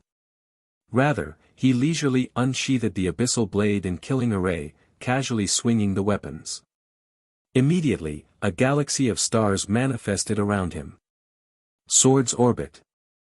Boom. Boom. Boom. The sounds of one explosion after another echoed throughout the passage.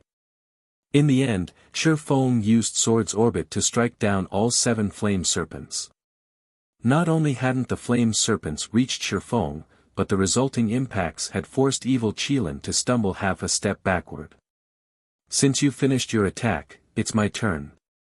Seizing the moment after evil Qilin's attack, Shifeng executed Lightning Flash.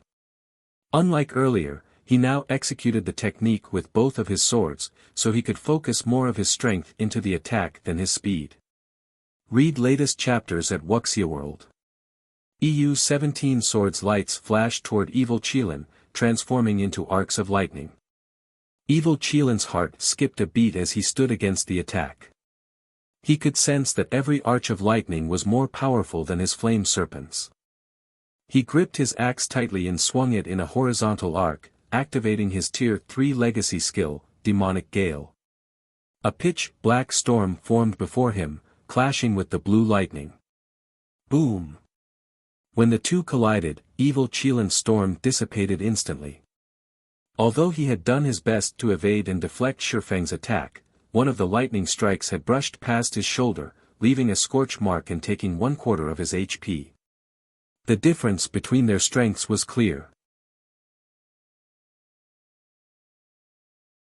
Chapter 24:17, Overwhelming Tier 3's Demon Palace's members were stunned when they saw how much HP evil Qilin had lost. They had never dreamed that their commander would be at a disadvantage against Shifeng. Not even the commander is a match for him. How high are Black Flame's attributes? Shocked, Demon Palace's members turned toward Shifeng. They were Demon Palace's main force members, experts among experts in their guild. Even the weakest of them had reached the peak of the refinement realm. They could all recognize the difference between two fighting players' strength.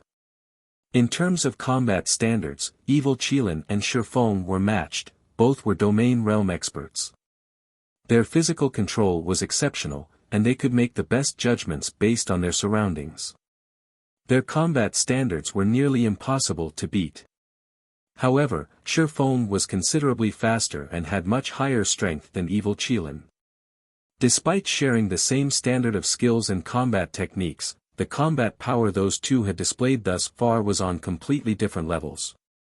The difference between their reaction speed was glaringly noticeable, which was precisely the reason that Evil Qilin had failed to dodge all of Shifeng's lightning arcs.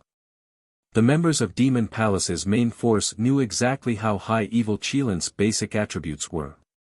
Even at Tier 2, his attributes had been high enough to rival that of ordinary Tier 3 players. Naturally, his basic attributes had reached even greater highs now that he had reached Tier 3. It was no exaggeration to call him a humanoid monster.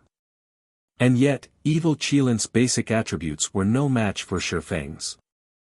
They couldn't fathom how Shifeng had obtained such inhuman attributes. Meanwhile, Cleansing Flame, who watched from afar, could do nothing but gape. Is this guild leader Black Flame's true strength? Evil Qilin was one of the top 10 experts on Dragonheart Island. Not even Zwei was his match, yet Shifeng had overwhelmed such an expert. That swordsman might even be able to contend with the peerless monsters that ranked among Dragonheart Island's top 3 experts.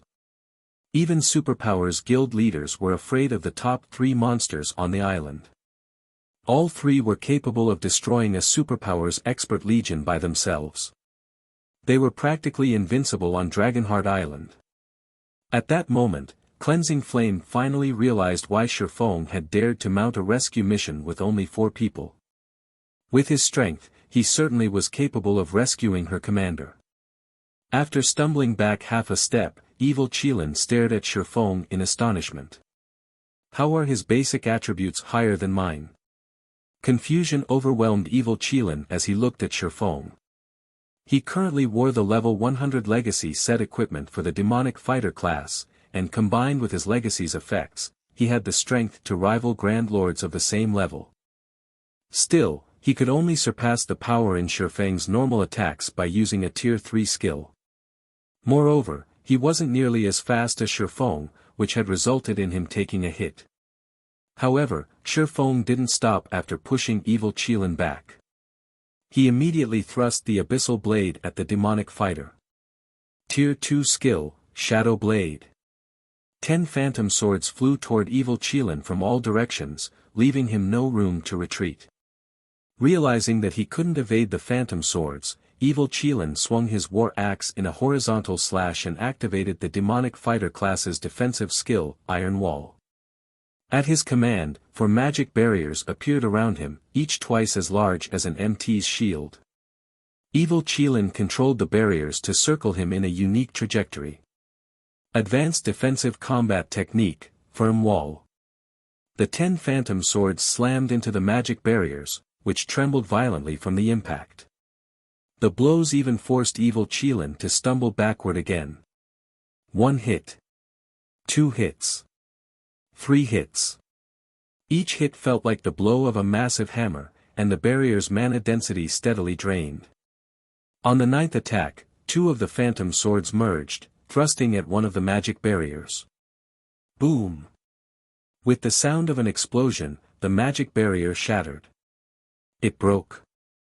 Evil Qilin watched one of his barriers shatter with wide eyes. Not even the Primordial Guard's golden spear had been able to break through the magic barriers he summoned with his legacy defensive skill, but Shifeng had shattered it with 1 hit. It was simply unbelievable.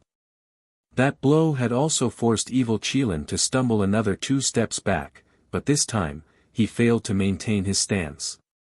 Not only did he reveal holes in his defense, but the impact had also made his defensive skill unstable. Taking advantage of the opportunity, Shifeng thrust Killing Ray at his opponent, and the sacred sword slid through Evil Qilin's weak point, heading straight for the demonic fighter's forehead.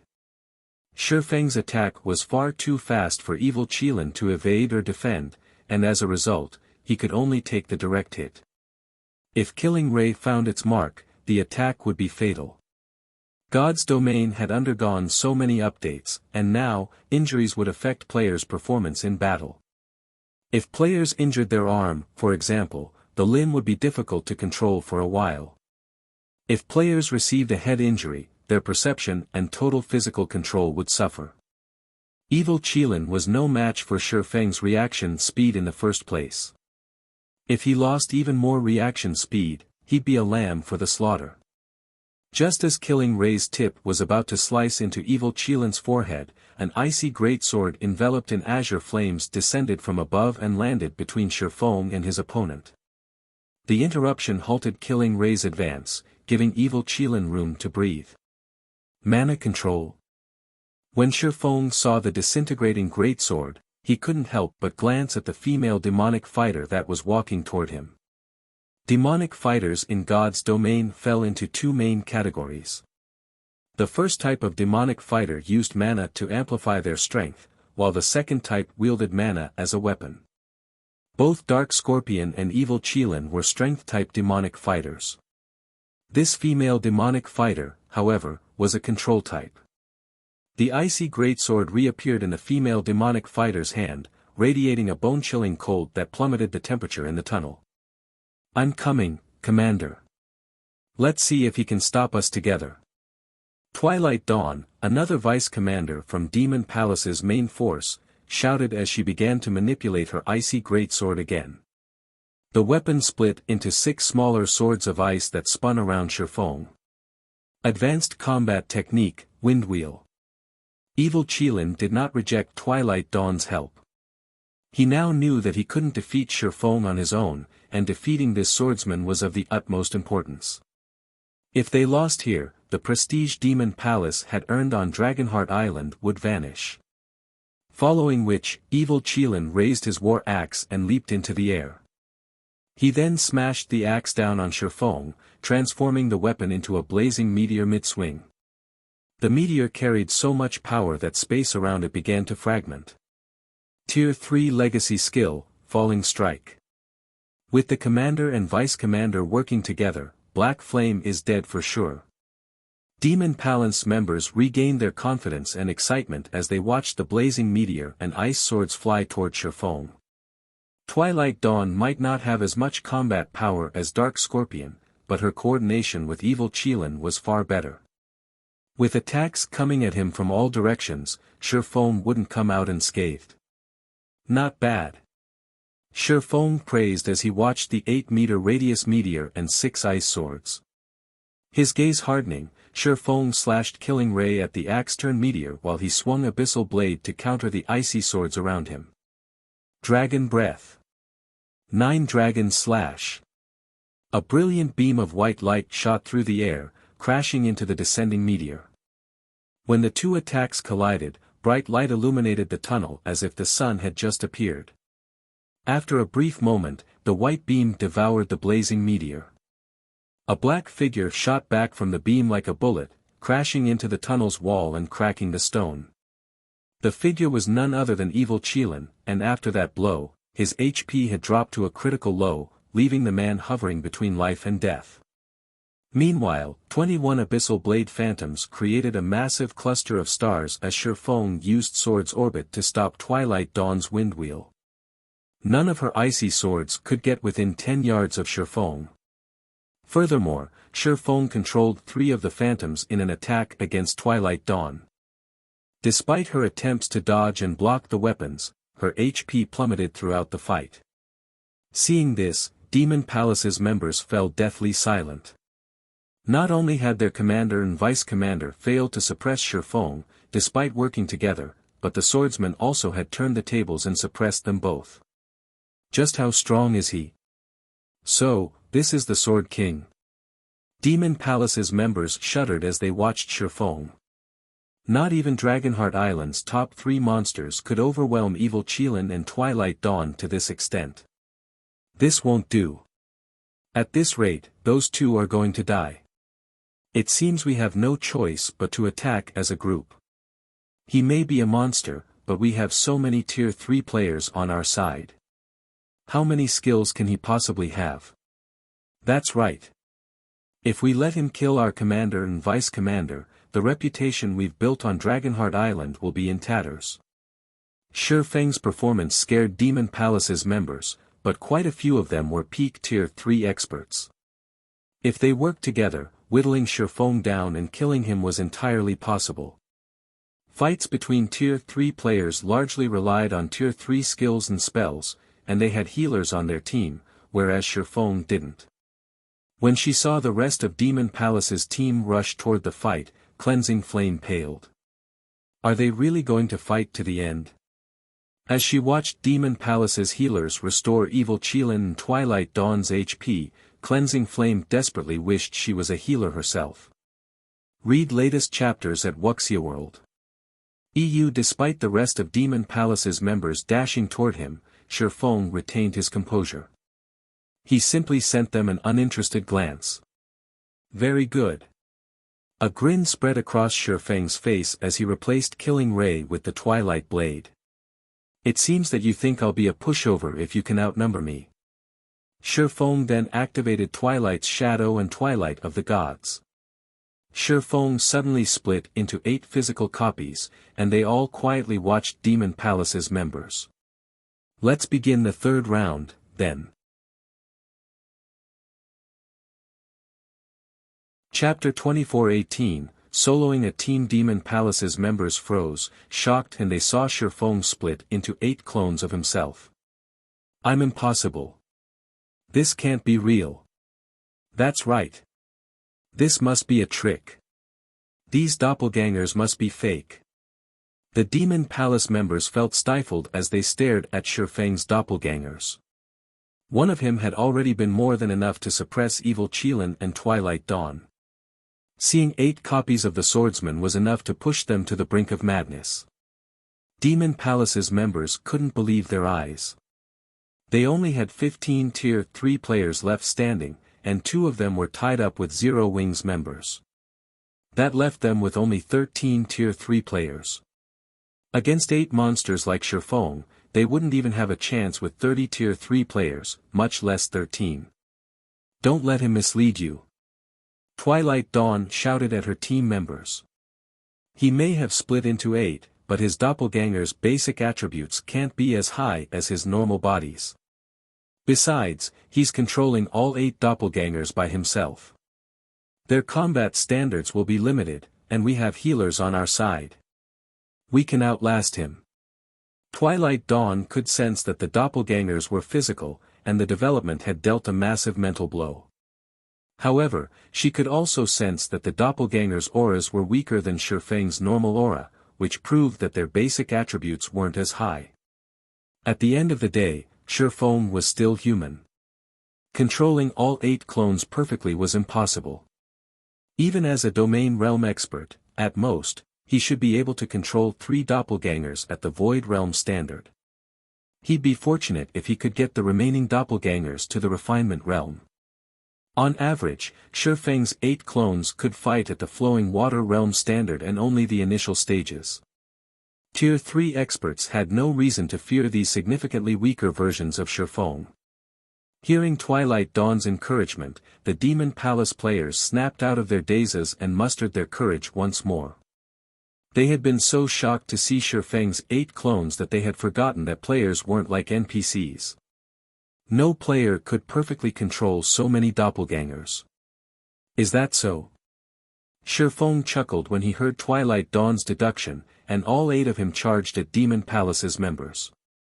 They were experts among experts, and as such, Demon Palace's members didn't panic, despite facing the doppelgangers' sudden assault.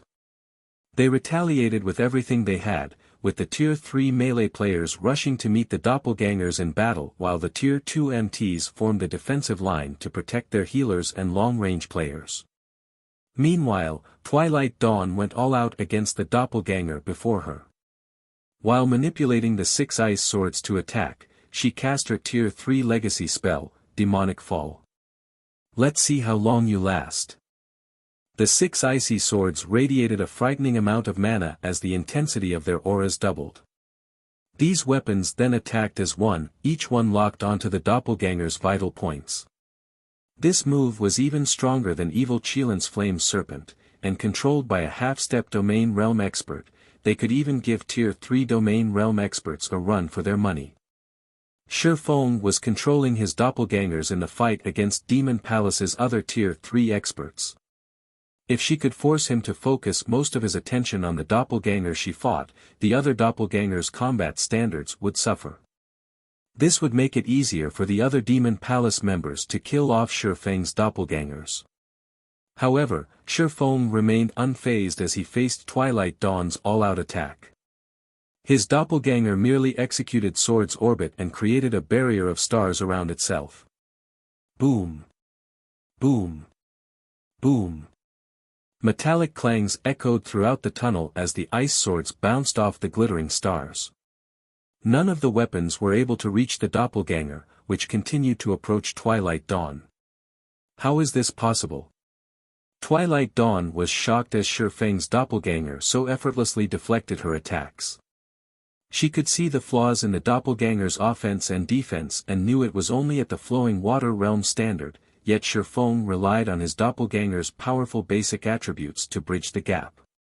However, Twilight Dawn didn't know that Shi Feng's basic attributes were even higher than a Grand Lord's of the same level.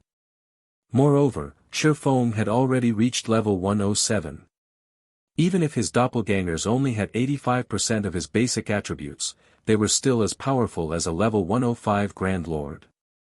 While Twilight Dawn tried to fight through her shock, Demon Palace's Tier 3 experts were at a complete disadvantage against Shi Feng's doppelgangers, and they continued to lose HP. Many of them couldn't even hold their ground, and the doppelgangers sent them flying with a single hit. If not for the rear-line healer's diligent healing, they would have long since fallen. Even Evil Qilin, who had just recovered to full HP, failed to secure an advantage against the doppelganger he fought. Of course, that doppelganger was also the strongest of Shi Feng's clones, with combat standards to rival veteran peak experts. For a time, Shi Feng's 8 clones thoroughly suppressed Demon Palace's 40-plus experts, repeatedly pushing them back and away from Wind Gulls and White Rainbow's fights. Is he even human? Twilight Dawn began to panic as Shi Feng suppressed her team all by himself. Their team was the main force of Demon Palace's 3rd trump card Legion. Almost no one was strong enough to threaten them. And yet, Shi Feng single-handedly pushed their team to the brink of annihilation. Surviving was enough of a problem right now, let alone saving their 2 assassins. This was an utter nightmare. Everyone, hold on for a little longer. Black Flame's doppelgangers can't last that long. Once the doppelgangers are gone, his time will be up. Evil Qilin shouted, seeing his teammates lose their confidence. Shi Feng's performance had exceeded his expectations, but doppelganger skills typically had a short duration. Once Shi Feng lost his doppelgangers, ending his life would be easy. I'm afraid that you don't have that luxury. Shi Feng quipped, activating his disintegration armor's disintegration field.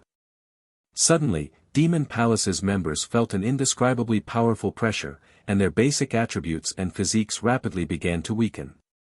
The Tier 2 players' attributes, in particular, fell by 30%. Now, even ordinary level 100, Tier 2 experts would be a match for them. Demon Palace's Tier 3 experts didn't fare much better.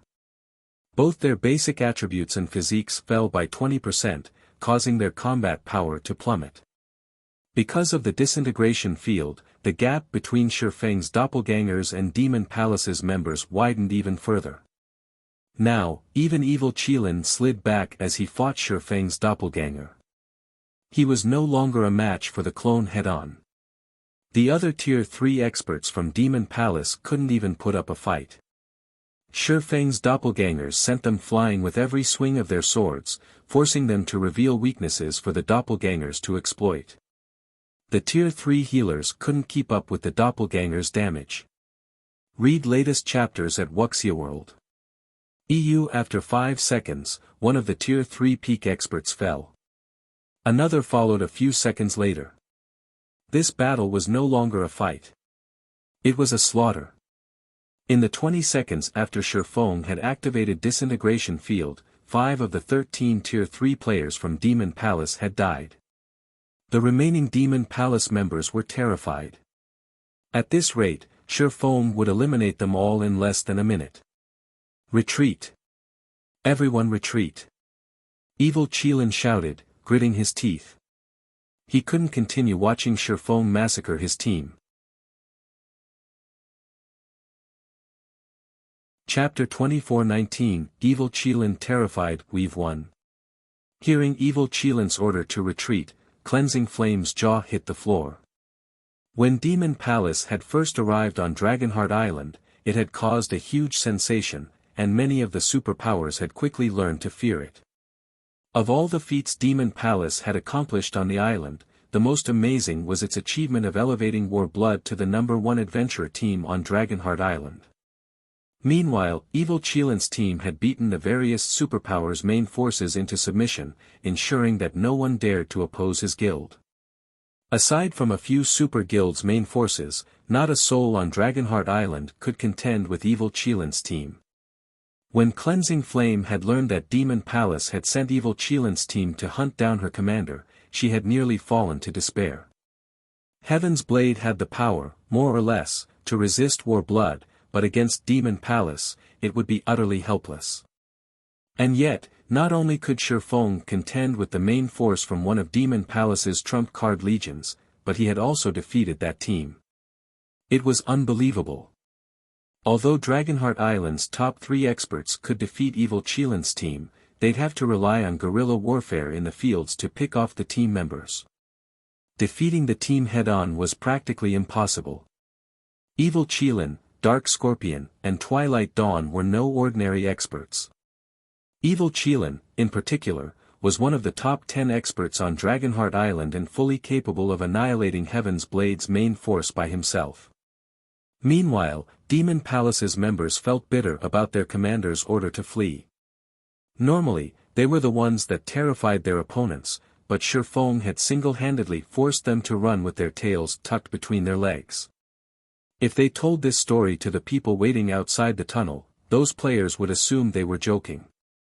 This situation was simply impossible. They were all extremely strong, and 16 of their 50 members were Tier 3 experts. Moreover, 2 of them ranked among the top 20 of Dragonheart Island's experts. Twilight Dawn might not rank among the top 20, but she definitely ranked among the top 30.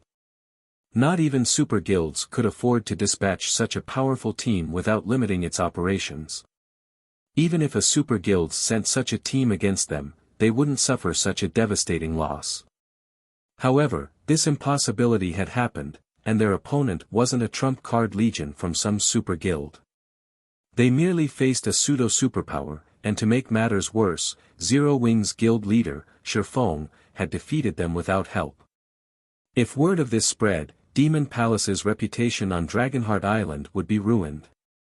But despite their bitterness, Demon Palace's members didn't hesitate to follow Evil Qilin's orders. They immediately scattered and fled, ignoring Surefoam's doppelgangers. Their retreat was so decisive that even Surefoam was stunned by their abrupt response. He wouldn't have been surprised if ordinary players were fleeing from him, but such a retreat was humiliating for experts like those from Demon Palace. The stronger an expert was, the more prideful they'd be. Many experts would be more willing to die standing, rather than live on their knees. Furthermore, they'd only die once. With the support of a powerful guild like Demon Palace, recovering that level would be a piece of cake. What Surefoam didn't know was that Demon Palace wasn't like other superpowers. The guild hailed from the demonic hell world, where competition was far more intense than anywhere on the main continent. Losing a level and a piece of equipment could result in losing their positions as upper echelons in the guild. Why? Because opportunities were so hard to come by. Only with high levels and great strength could one find fortuitous opportunities, especially when one was a frontline expert. Losing their chance to reach greater heights because of a single death was entirely possible. The various superpowers generally had a cold, realistic attitude regarding their expert members. If players could rank at the top in a superpower, they'd receive more resources than their weaker comrades, but if they fell from that rank, they'd lose some of those resources and benefits. Unless it was an order from the guild, Demon Palace's members wouldn't sacrifice themselves for their own pride. Demon Palace had no qualms about abandoning its peak experts without a second thought, with the exception of domain realm experts. Given enough time, talent, and resources, the guild could nurture more void realm experts. Reaching the domain realm, on the other hand, required more than just those three factors. Luck was also necessary. Otherwise, the various superpowers wouldn't shower domain realm experts with such respect, going so far as to offer them positions as Grand Elders without hesitation. Shifeng didn't bother to chase after Demon Palace's fleeing members after recovering from his shock. He simply stood there and watched them run. "Are we just letting them go, guild leader?" Shadow Sword asked after finishing White Rainbow off. As far as he was concerned, it was only natural to annihilate Demon Palace's team and teach them about zero-wing strength since the team had dared to ambush them. "We've already obtained the key. We don't have the time to waste on them," Shifeng said nonchalantly. He then turned to unlock the steel gate. Shifeng's goal wasn't to annihilate Demon Palace's members. It was to save Heaven's Blade's commander as quickly as possible. He was satisfied enough with teaching Demon Palace a lesson and letting Shadow Sword and the others get some training in. There was no reason to engage Demon Palace in a meaningless battle. Besides, even with his doppelgangers, hunting down every one of Demon Palace's fleeing members would take a very long time. By the time he finished, War Blood or 13 Thrones would have reached Zwei. He'd only lose his chance to acquire one of the Tree of Life's main branches. He wouldn't let a small skirmish with Demon Palace ruin his plans. Shifeng's decision reminded Shadow Sword and his companions that they were here to save people, and they followed Shifeng into the inner corridor. After putting some distance between them and that monster of a swordsman, Demon Palace's members realized that Shifeng's party hadn't chased after them, and they breathed a sigh of relief. They all knew that if Shifeng intended to chase after them with his doppelgangers, very few of them would make it out of the tunnel alive. "Damn it! Black Flame is ignoring us."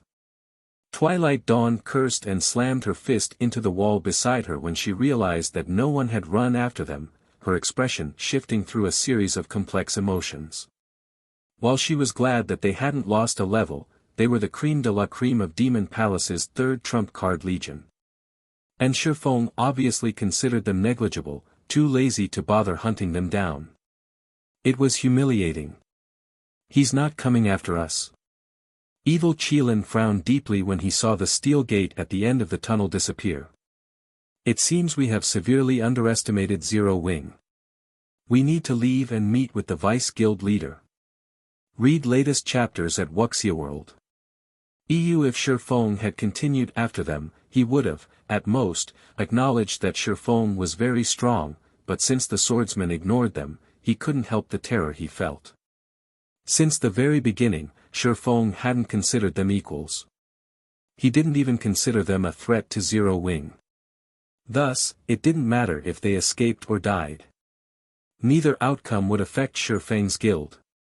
As for the idea that Shifeng had let them go out of respect, that was a joke. Shifeng had killed Dark Scorpion and more than half of their team's Tier 3 experts. How could that be interpreted as respect? Twilight Dawn nodded reluctantly and started to organize the team to head back to the tunnel entrance. 10 minutes into their return trip, Evil Qilin's team encountered a small army of several hundred players. The team leader was none other than Yuluo, who had temporarily allied with two other superpowers. Chapter 2420, Powerful Backer. "There's a team ahead of us," team leader Yuluo, a level 102, Tier 2 ranger reported when he noticed blurry figures in the dimly lit passage about 400 yards ahead. As one ventured closer to the inner corridor, they'd have less visibility. At their current location, not even Tier 3 players could see more than 300 yards ahead of them. Only a few classes, such as the Ranger class, would be able to see a little farther. A returning team. By the time Yu Luo heard the Rangers report, she, too, spotted a slowly approaching team of players. She immediately shouted a warning in the team chat, "Everyone, be careful. Maintain some distance. We want to avoid any misunderstandings. We're not here to fight." There was only one path leading into the Molten Ruins inner corridor, and no one, aside from Shifeng's group and Demon Palace's team, had entered the tunnel ahead of them. They had already made it past the most difficult parts of the tunnel and were almost guaranteed to reach the inner corridor. Any other team that had gotten this far should be able to get into the corridor, as well. Hence, any returning team they encountered had to have already visited the inner corridor. Any team that could reach the inner corridor was extraordinary. They must have also obtained some treasure and were likely wary of other players. If they had a misunderstanding with this team, unnecessary conflict could easily break out. When the other two superpowers team members heard Yu Luo's warning, they nodded and moved toward the left side of the passage. They were careful to show no signs of hostility or intentions to plunder the stranger's loot. Nobody wanted an unnecessary fight this far in the tunnel. A large number of treasures and opportunities waited for them in the inner corridor, which was even more dangerous than the Molten Ruins outer region. Conserving as much strength as possible would be best. However, as the two teams grew closer to each other, Yu Luo and the others revealed shock and confusion, getting a better look at the team leaving the tunnel. They were quite familiar with the returning team's members. Demon Palace. Practically every power had been afraid when they had seen Demon Palace's team enter the tunnel. Even Yu Luo had rushed to band together with other superpowers because of their presence. And now, Demon Palace's members were returning to the ruins' outer area. Moreover, they were all in a miserable state, and more than half of the team's Tier 3 players were missing. How is this possible? Why are they returning? Did something prevent them from completing their mission? The various superpowers members stared at evil Qilin and his comrades in astonishment as their anxiety spiked. They knew how strong evil Qilin's team was, with a total of 16 Tier 3 experts. Evil Qilin was even one of the top 10 experts on Dragonheart Island. Overall, the man's team was even stronger than theirs, which included players from 3 superpowers. However, evil Qilin's team was retreating with severe losses. For a moment, the various superpowers members even wondered if they would make it to the inner corridor. The two superpowers team leaders glanced at Yu Luo, questions and doubt flashing in their eyes. She had assured them that once they reached this point, they would have cleared the passage, they shouldn't encounter any challenges from this point on and would be able to enter the inner corridor to search for treasure and opportunity. Has the latter half of the tunnel's difficulty changed? The situation confused Yu Luo, as well. Based on the information from her commander, the latter half of the passage should only have a few monsters and a guardian boss. Once they slew the guardian boss, they'd obtain the key to enter the inner corridor. The guardian boss was merely a level 105 Grand Lord. Although casualties were unavoidable, killing it shouldn't be a problem for their team. Defeating the guardian boss should be child's play for Demon Palace's team. What could have happened to them to leave them in such a pitiful state? While everyone was confused, evil Qilin had noticed Yu Luo. Suddenly, a frightening aura washed over her team, and Demon Palace's remaining Tier 3 experts glared at Yu Luo. An intense pressure bore down on everyone in the tunnel. Excellent. You Heaven's Blade members are quite impressive. Evil Qilin coldly hissed. I've truly underestimated you. I had never realized that you had such a backer. Demon Palace acknowledges this defeat, but don't you dare think that they can protect you for long. We'll see who gets the last laugh. With that comment, evil Qilin brushed past Yu Luo's team. The rest of Demon Palace's members followed, glaring at Yu Luo and her companions from Heaven's Blade. Once Demon Palace's members were out of sight, the two superpowers members turned to Yu Luo, curious. Evil Qilin hadn't said much, but what he had said was shocking. None of them had thought that Heaven's Blade had support from an entity that could defeat Demon Palace's members so grievously that they had to retreat. If news of this spread, it would cause a sensation across Dragonheart Island. Not even the various superpowers dared to offend Demon Palace, yet Heaven's Blade's backer was capable of contending with the guild's experts. This proved that Heaven's Blade had the support of a horrifying entity. How could you hide this from us, team leader Yuluo? I hadn't thought that Heaven's Blade had hidden so much strength. It's no wonder how Commander Zvi was able to reach the inner corridor while the rest of us could only stare at the tunnel's entrance. Your people must be amazing to make Demon Palace's members suffer like that. Would you introduce us to this backer of yours? Even a little information will be satisfactory. We might have an opportunity to cooperate again in the future. The team leaders from the two superpowers amicably approached Yuluo, asking questions. They spoke as if they were addressing a family member. They were both eager to know more about the power that was powerful enough to contend with Demon Palace.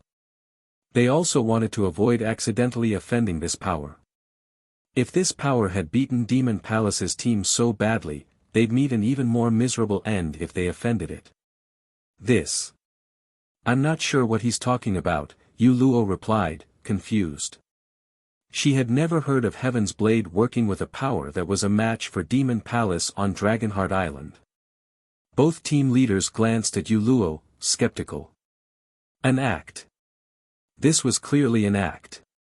Evil Qilin, one of Demon Palace's elders, had clearly stated that his team had encountered Heaven's Blade's backer, and as one of the adventurer team's Tier 3 experts and chief healer, there was no way Yuluo didn't know who it was. It's true. I don't know what he was talking about. Yuluo insisted when she saw the two team leaders' dubious looks.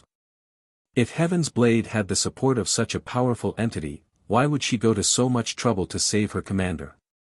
The team leaders said nothing more to Yuluo's denial, but they ordered one of their subordinates to log out of the game and notify their superiors. The message was simple. Demon Palace has encountered a mysterious power in the Molten Ruin that had defeated them and forced them to flee. Meanwhile, this mysterious power supported Heaven's Blade.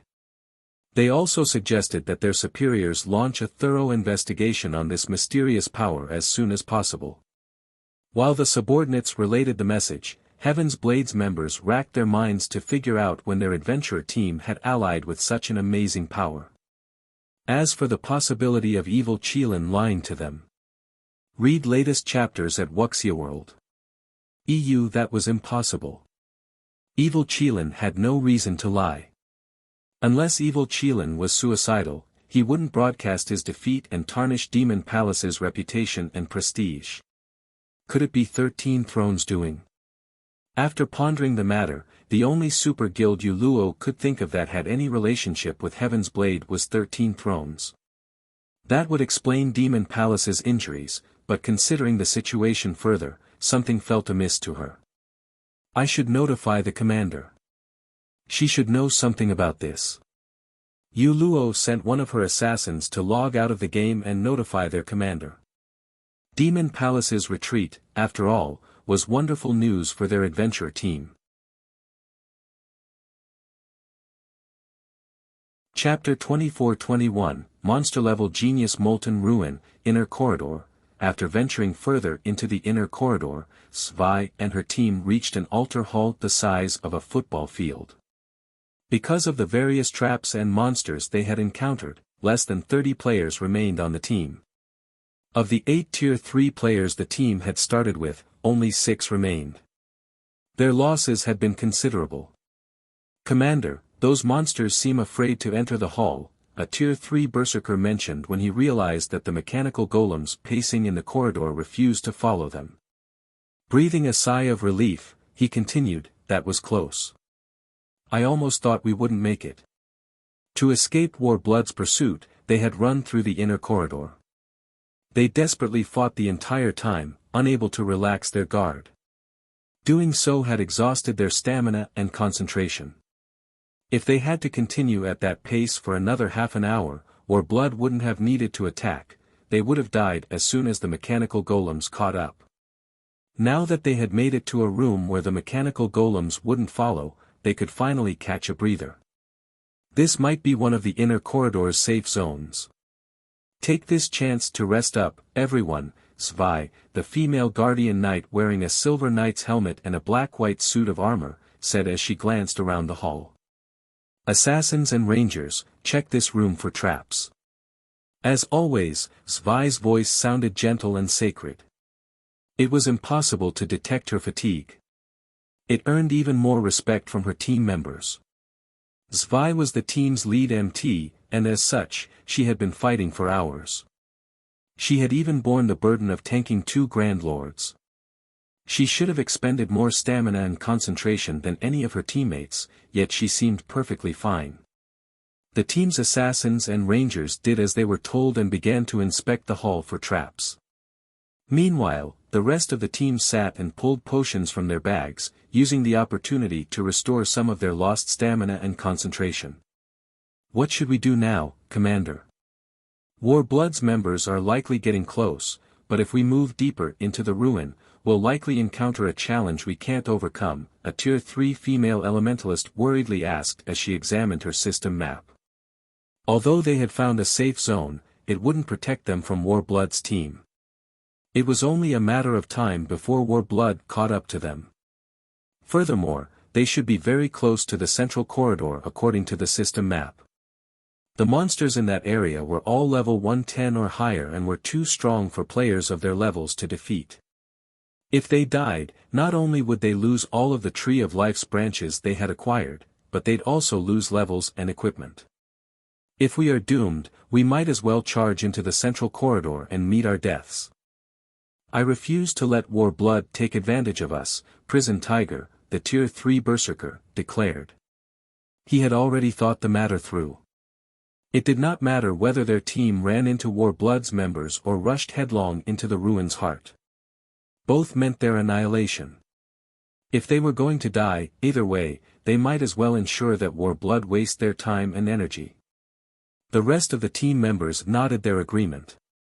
They had thought that the Tree of Life's branches would help their adventure team's development skyrocket, but Warblood had pushed them to the brink of annihilation. They absolutely couldn't allow Warblood to benefit from their destruction. I'm afraid that isn't for you to decide. Shortly after the Tier 3 Berserker's proclamation, a deep, powerful voice echoed throughout the hall. Who is it? Prison Tiger snarled in surprise. Everyone spun toward the speaker, only to find no one there. It confused them. 2 seconds later, however, space blurred, and several translucent figures appeared. The figures solidified after another 3 seconds, revealing more than 30 players at the end of the hall, and every one of them radiated the aura of Tier 3 players. Blood Oath. Prison Tiger's expression turned grim when he saw who the man leading the group of new arrivals. He hadn't expected Warblood's team to catch up to them so quickly. That's right. You guys really know how to run. We had to use a Tier 3 group invisibility scroll just to catch up, Blood Oath said, smiling. He then glanced at Svi and continued, Commander Svi, it's time for you to hand over the Tree of Life's branches. Or do you still insist we take them from you? Blood Oath had wanted to avoid using the precious Tier 3 group invisibility scroll, but when he had heard that 13 Thrones was on his tail, his hand had been forced. If 13 Thrones' main force caught up with Heaven's Blades, not even Warblood and Starlink would be able to touch the adventure team. 13 Thrones was a veteran super guild with a foundation that easily trumped Starlink's and Warblood's. Blood Oath's team didn't wait for a response, and the 31 Tier 3 experts behind him moved to surround Heaven's Blades members. Heaven's Blades team began to despair. They could sense that the weakest of their opponents was a Void Realm expert. Furthermore, Starlink's 4 Shadow Demons had joined Warblood on this hunt. The 4 Shadow Demons were particularly famous in the virtual gaming world. Any virtual gaming expert knew of them. During their early days, these 4 players had given the various super first-rate guilds and super guilds massive headaches. Not only did those 4 players have Starlink's full support in God's domain, but they had also reached Tier 3. The 4 Shadow Demons could likely wipe out Heaven's Blade's entire team on their own. Commander, you should get out of here. Tiger and I will hold them back. They won't be able to get to you once you're in the central corridor, the Tier 3 Elementalist advised Zwei. The Elementalist recognized that Heaven's Blade's team stood no chance against Warblood's experts. Rather than involve Zwei in this meaningless battle, she'd be better off if she fled into the central corridor by herself while the rest of the team bought her time. Without needing to worry about her teammates, Zwei would have an easier time reaching the central corridor, as well. I've already told you that isn't up to you. Blood Oath spat. He then turned toward the 4 shadow demons and politely requested, I'll have to trouble you 4. Leave it to us. After all, it's why the guild leader sent us, Sword Demon agreed, nodding. He and the 3 other shadow demons then approached Heaven's Blade's commander. We've heard plenty about you, Commander Zwei. Although we'd like a proper battle with you, we're burdened with responsibility. I'm afraid you'll have to take offense. The 3 other shadow demons then moved to surround Zwei. They were so fast that Heaven's Blade's other members didn't have time to react. Come. I've waited for the chance to learn from you 4. Zwei shouted back. Her helmet hid her expression, but based on her calm tone, everyone knew she wasn't afraid in the least. On the contrary, she burned with fighting spirit. With her bold declaration, an immense amount of mana burst from her body, so dense that a white mist began to manifest around her. She radiated a powerful, sacred aura, which felt as if a god had descended to the mortal plane. Amazing! As expected of the player to single-handedly lead Heaven's Blade in becoming one of Dragonheart Island's top 10 adventure teams. I admire you for reaching that realm at such a young age. Sword Demon praised Zwei, shocked by her performance. Everyone believed that Zwei had only reached the initial stages of the domain realm and still had a long way ahead of her. Read latest chapters at Wuxia World. EU. However, Sword Demon could tell that wasn't the case.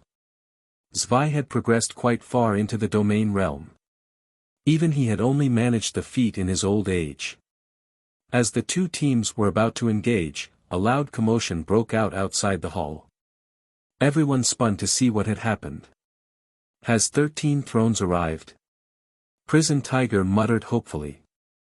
A moment later, a figure entered the altar hall, and when they saw who it was, Heaven's Blade's members were shocked. Cleansing Flame.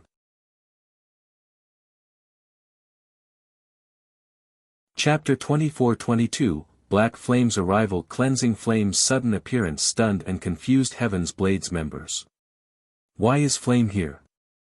Prison Tiger wondered as he rubbed his eyes, wondering if he was so exhausted that he was hallucinating. Their commander and sent Cleansing Flame retreating from the inner corridor with a portion of the exploration team.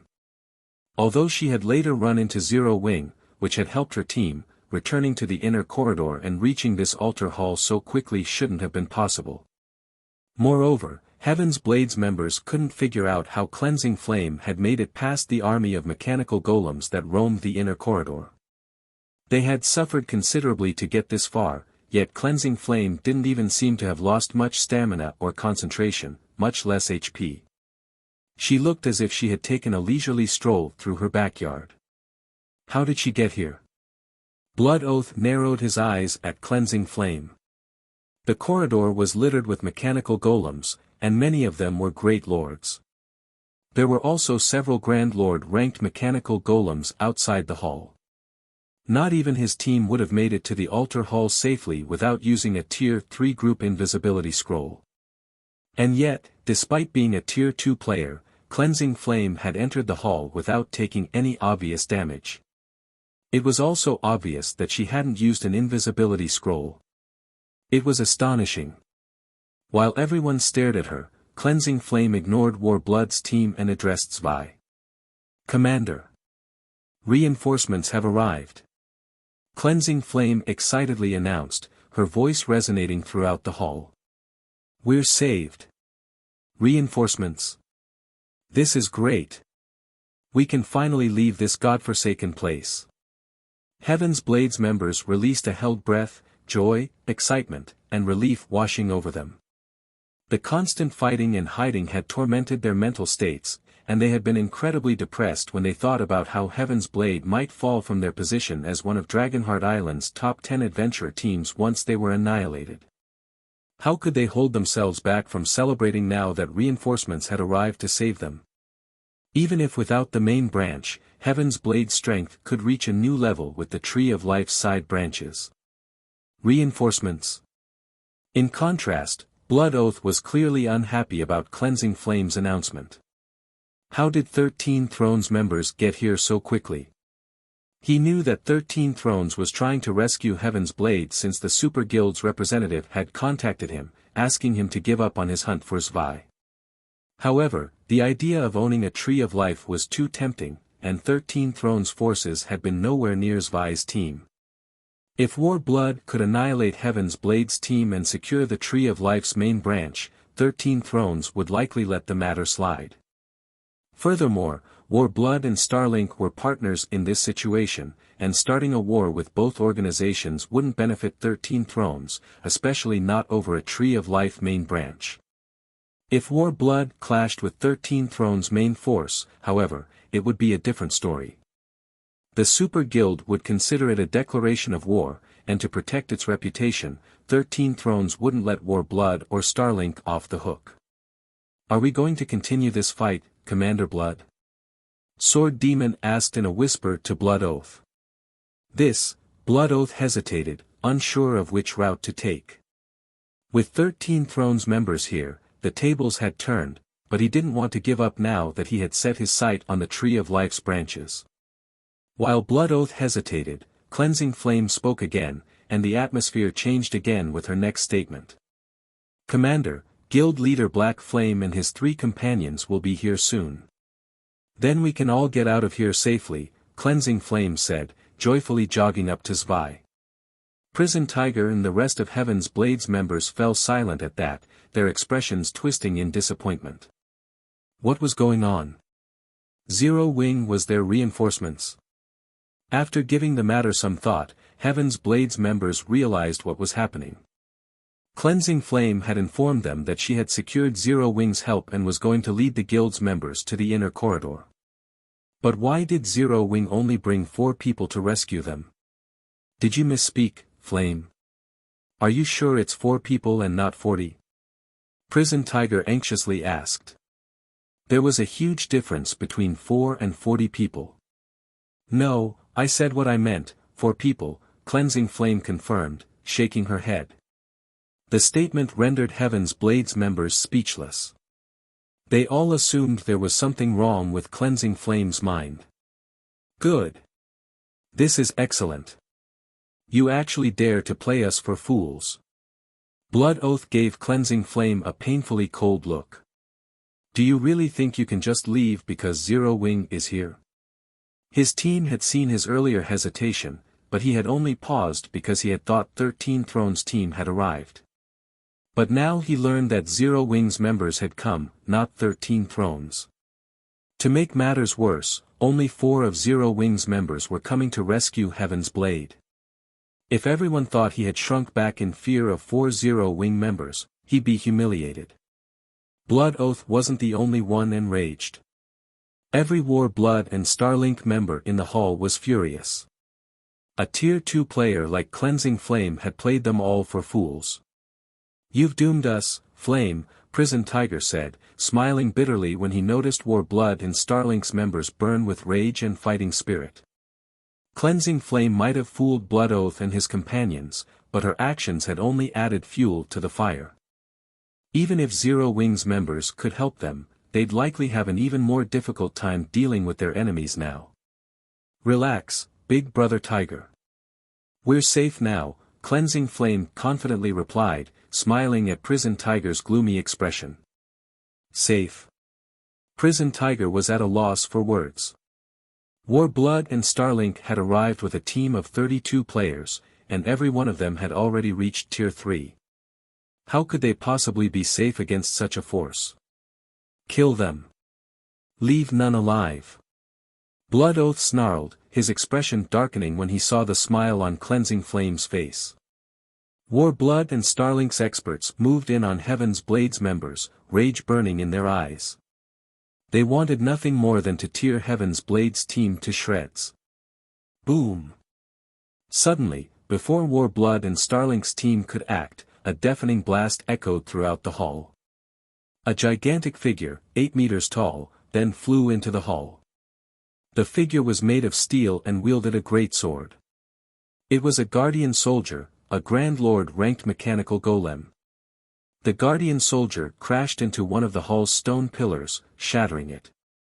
Upon close inspection, one would notice the deep slice in the golem's body, which nearly split the Grand Lord in two. A guardian soldier? Read latest chapters at Wuxia World. EU, who did this? Everyone in the hall was familiar with how powerful the guardian soldier was. Even Tier 3 MTs struggled to tank the level 107 Grand Lord's normal attacks, and yet, a sword strike had sent it flying. Before everyone could react, another deafening boom reached them from the inner corridor. This time, several Great Lord-ranked mechanical golems were thrown into the hall. As clouds of dust filled the corridor, the players in the hall felt as if some monster lurked within. Moreover, this monster was approaching the altar hall. Everyone suddenly felt a cold chill crawl down their spines as they watched the hall's exit, overwhelmed with anxiety. As the dust settled, 4 cloaked players walked toward the hall. Blood Oath and the others were quite familiar with the figure in the lead, instantly recognizing him, Sword King, Black Flame.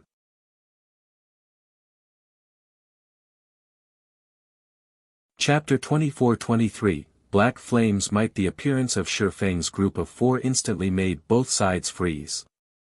At this moment, let alone Warblood's and Starlink's members, even Heaven's Blades members had their mouths hanging. After all, this scene was simply too shocking. Everyone present was well aware of how powerful the inner corridor's golem army was. Both teams had suffered severe losses due to these golems. Anyone who tried to force their way through the golem army would suffer losses several times higher than if they employed crafty methods like using a Tier 3 group invisibility scroll. However, Shifeng's group of 4 had not only brute-forced its way through the golem army but also sent so many golems flying into the altar hall. This was simply unbelievable. Black Flame. An indescribably dark expression appeared on Blood Oath's face when he saw Shifeng, the words he spoke sounding as if they had come from the pits of hell. At this point, Blood Oath's hatred for Shifeng was immeasurable. After Shifeng killed him in the Dragon Phoenix Pavilion's residence, his prestige in Warblood had gone up in smoke.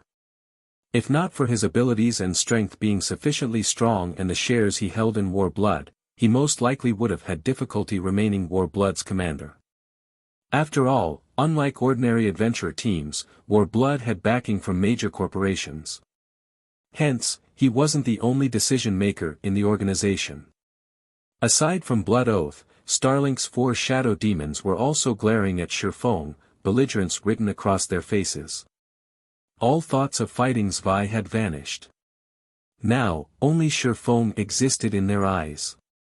"I never thought that we would actually meet this brat here," Sword Demon said, a hint of excitement appearing on his face. "Ever since I got promoted to Tier 3, I've been itching to repay the humiliation he gave me. Wind, Mad, and Heart, you 3 get ready as well." This was not the first time Sword Demon had seen Shifeng displaying absurdly high basic attributes. Hence, he was not particularly surprised that Shifeng had made it all the way here with just a group of 4. On the contrary, his fighting spirit soared even higher. After all, ever since he got promoted to Tier 3, his strength had undergone a heaven-defying transformation. If Shifeng had not improved as much as he had after getting promoted to Tier 3, then he would have been disappointed. "You can count on us. Originally, I thought we wouldn't get an opportunity to exact revenge on him. Now that he's here, things could not be better." Wind Demon replied eagerly. After reaching Tier 3, the system restrictions on their bodies had been thoroughly lifted, which allowed them to control their bodies with much greater precision. In addition, the 4 of them had also learned a battle array. Shifeng was undoubtedly the best target for them to test their new strength. Sword Demon, don't take this opportunity from me. He must die at my hands. Blood Oath warned coldly when he saw the 4 shadow demons preparing to take action. He could regain his lost reputation and prestige only by killing Shifeng with his own 2 hands. Commander Blood, I'm afraid we cannot do that. Sword Demon said, frowning as he rejected Blood Oath's warning. His desire to kill Shifeng was not the slightest bit weaker than Blood Oath's. How could he possibly agree to leave Shifeng to Blood Oath? Meanwhile, upon seeing this scene, Heaven's Blade's members were stupefied. Crap. Just how much aggro has Black Flame built up with them? Prison Tiger blurted out when he saw Blood Oath and Sword Demon wrangling over who would kill Shifeng. Originally, War Blood and Starlink had partnered to target Heaven's Blade. However, the moment Shifeng appeared, they fell out with each other and completely forgot about Heaven's Blade. However, before Blood Oath and Sword Demon could settle their dispute, the Guardian Soldier that had clambered out of the remains of the stone pillar charged at Shifeng without hesitation. At this moment, dark green runes appeared all over the Guardian Soldier's steel body, and the ambient mana flowed toward it rapidly. Its aura continuously intensified, and the cut on its body healed instantly. Oh no! The Guardian Soldier has gone berserk. Prison Tiger exclaimed, his complexion paling when he saw the Guardian Soldier's transformation. Although the Guardian Soldier was only a level 107 Grand Lord, when it went berserk, its strength rivaled that of mythic monsters of the same level. Even Zwei would not dare tank it in such a state. To current superpowers, level 100 plus mythic monsters were still incredibly dangerous existences, killing even tier 3 MTs in just 2 or 3 hits. Without special means, even the various superpowers' main forces would have to avoid fighting level 100 plus mythic monsters. Hence, the Guardian Soldier was no trivial opponent now that it had gone berserk. When Heaven's Blade's team came across berserk Guardian Soldiers before, they could only resort to tier 4 magic scrolls to restrict the Grand Lords in order to escape. Unfortunately, they had already used up all their tier 4 magic scrolls, so they were helpless against this berserk Guardian Soldier. At this moment, aside from Heaven's Blade's members, War Blood's and Starlink's members also wore grim expressions on their faces. Although their team had previously defeated a berserk Guardian Soldier, they had paid a huge price. In the next moment, the berserk Guardian Soldier arrived before Shifeng and immediately swung its great sword down at the swordsman. As the great sword covered in emerald runes descended, it tore through space and left a pitch-black trail. It's over. Prison Tiger's heart sank when he saw the Guardian Soldier targeting Shifeng's group.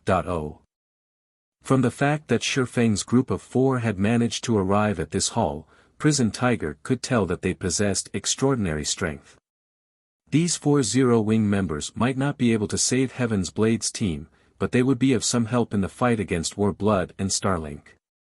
Heaven's Blade's team might manage to flee again. However, if the Guardian Soldier were to kill Shifeng's group of 4 now, then Heaven's Blade's team would definitely be doomed. Just as Prison Tiger and the others were about to shut their eyes and avoid watching the inevitable, Shifeng suddenly unsheathed Killing Ray and held the sacred sword horizontally overhead. He showed no intention of dodging the Guardian Soldier's full power slash at all. Boom! Along with the sound of an explosion, a powerful storm surged into the surroundings, nearly sweeping the tier 2 players within a 100-yard radius off their feet. How is this possible? Prison Tiger, who stood a short distance away, gaped in shock at Shifeng. The swordsman had actually blocked the Guardian Soldier's attack. Moreover, under the redirection of Shifeng's sword, the Grand Lord's great sword had landed beside the swordsman. Hence, Shifeng had barely taken any damage. Meanwhile, War Blood's and Starlink's members were similarly gawking at Shifeng in stupefaction. The Guardian Soldier's attack was undoubtedly at the Tier 4 standard. Even a Tier 3 metric tons would suffer heavy injuries if they received this attack with a life-saving skill. Shifeng, however, had blocked it so easily. Before everyone could wrap their head around this shocking scene, Shifeng swung the twilight blade, which he held with his other hand, at the guardian soldier. Tier 3 Legacy Skill, Void Slash. Secret Technique, Lightning Flash. Before becoming a master magician, Shifeng could already execute his Tier 3 skills at 90% completion rate or higher. Afterward, his control over his mana body improved significantly. As a result, the completion rate of his Tier 3 skills reached whole new heights as well. System, Void/Skill Completion Rate 99%. Skill Proficiency +5. Read latest chapters at Wuxia World. EU. Suddenly, 9 resplendent sword lights appeared and transformed into lightning arcs that pierced through the guardian soldier's body. The Grand Lord's body shot back like a bullet and crashed into another stone pillar, shattering it. The guardian soldier then collapsed to the ground in a heavily damaged state. As everyone stared at the prostrate guardian soldier, a deathly silence fell over the entire hall.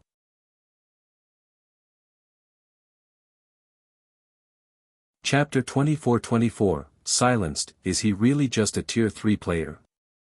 Prison Tiger was flabbergasted as he looked at the heavily injured guardian soldier. He had experienced the strength of a berserk guardian soldier himself. Back then, it took all he had just to block one of the Grand Lord's attacks. Meanwhile, he had not only gotten sent flying by the attack but also lost more than 2/3 of his HP. If not for his commander's timely use of a Tier 4 magic scroll to bind the guardian soldier's movements, he wouldn't be standing here right now. Shifeng, however, had actually forcefully stopped the berserk guardian soldier's attack despite being a Tier 3 sword king. Following that, he had heavily injured the Grand Lord with just one strike. His strength attribute was frighteningly high. At this moment, aside from Heaven's Blades members, even War Bloods and Starlink's members, who had planned to target Shifeng, were stunned by this scene, their mouths hanging wide open as they gawked at the prostrate guardian soldier. Damn it! How did he become so strong? Blood Oath's expression turned indescribably heavy as he gazed at Shifeng, his anger and fighting spirit fizzling out. Previously, their team had managed to kill a berserk guardian soldier only after using 3 Tier 4 magic scrolls and sacrificing 7 Tier 3 players. Although they had resurrected the fallen players afterward, the resurrected players still lost half a level, which would affect these players' progress considerably. Now, however, Shifeng had actually heavily injured the berserk guardian soldier so casually. If they fought the swordsman, their losses would most likely be even worse than if they went up against a berserk guardian soldier. After all, players were different from monsters as opponents. The movements of monsters were controllable to a certain extent through the manipulation of aggro. Monsters were also lacking when it came to dodging and blocking attacks, they merely relied on their high HP to outlast players. In contrast, players might not have as much HP as monsters, but they could avoid and defend against attacks. In a fight between experts of equal combat standards, it would be very difficult to reach an outcome, unless there was a massive difference in basic attributes, as neither side would be able to land a vital hit easily. Both sides could only resort to a battle of attrition. Old sword, it seems we have a problem. I'm afraid this brat's basic attributes are on par with those peerless monsters. In fact, his might even be superior to theirs, Wind Demon said to Sword Demon as he watched the guardian soldier struggle to stand up. There were 3 peerless experts on Dragonheart Island, and the various superpowers dreaded every one of them. Even Starlink did not dare offend these monstrous existences. Meanwhile, the strength Shifeng had just displayed was not the slightest bit inferior compared to those 3 peerless monsters. If it came down to a fight, even if the 4 of them utilized their newly learned battle array, victory over Shifeng would still be a long row to hoe. Not to mention, there was still Heaven's Blade Svi. The strength she had displayed similarly exceeded their initial expectations. His strength attribute surpasses that of Grand Lords of the same level. Sword Demon was filled with an indescribable sense of consternation as he stared at Shifeng. Just how many resources and opportunities did he receive? With Starlink's backing, the resources Sword Demon had obtained were far beyond what guild leaders of first-rate guilds got. In addition, while challenging his Tier 3 promotion quest, he had come across a fortuitous opportunity and secured himself a strength-type bloodline and peak legacy. Now, in terms of strength, he was already close to rivaling Grand Lords of the same level. With the boost from the battle array, his strength would surpass that of a Grand Lord. In terms of strength, he undoubtedly ranked at the top of God's domain. The only ones that could surpass him were Dragonheart Island's top 3 experts. However, those 3 peerless monsters all had a super guild supporting them. The resources and opportunities they received were far superior to his. Hence, his inferiority was only natural. Shifeng, however, had only 0 wing behind him. Even though the guild was allied with superpowers like the Dragon Phoenix Pavilion and Unyielding Soul, producing a peerless expert should still be impossible for it. Meanwhile, after a moment of silence, whether it was Warbloods or Starlink's Tier 3 experts, every one of them froze, their eyes brimming with fear as they looked at Shifeng. Heaven's Blade's members were stunned to see this. The fact that Shifeng had heavily injured a Berserk Guardian soldier with one move was already plenty shocking. Now, he even deterred Warbloods and Starlink's members from taking action. These 32 Warblood and Starlink members were not only Tier 3 players but also at the Void Realm standard at the very least. If news of this matter spread, it would definitely cause a sensation throughout Dragonheart Island. No wonder Black Flame brought only 3 people with him to rescue us. He actually possesses such frightening strength. With this, Warblood and Starlink will have to think twice. Burly Butterfly, a Tier 3 female elementalist from Heaven's Blade, said joyfully when she saw this scene. The 3 peerless monsters of Dragonheart Island were terrifyingly strong. Even the various superpowers' main forces were afraid of provoking them. Now, Shifeng had revealed that his strength rivaled those 3 peerless monsters. If he worked with Heaven's Blade's members, then Warblood and Starlink's chances of victory would be considerably low. What do you think, Big Brother Tiger? I didn't say anything wrong, right? Cleansing Flame said proudly as she glanced at the stunned prison tiger. She knew very clearly what kind of strength Shifeng possessed. Even Demon Palace's main force was no match for him.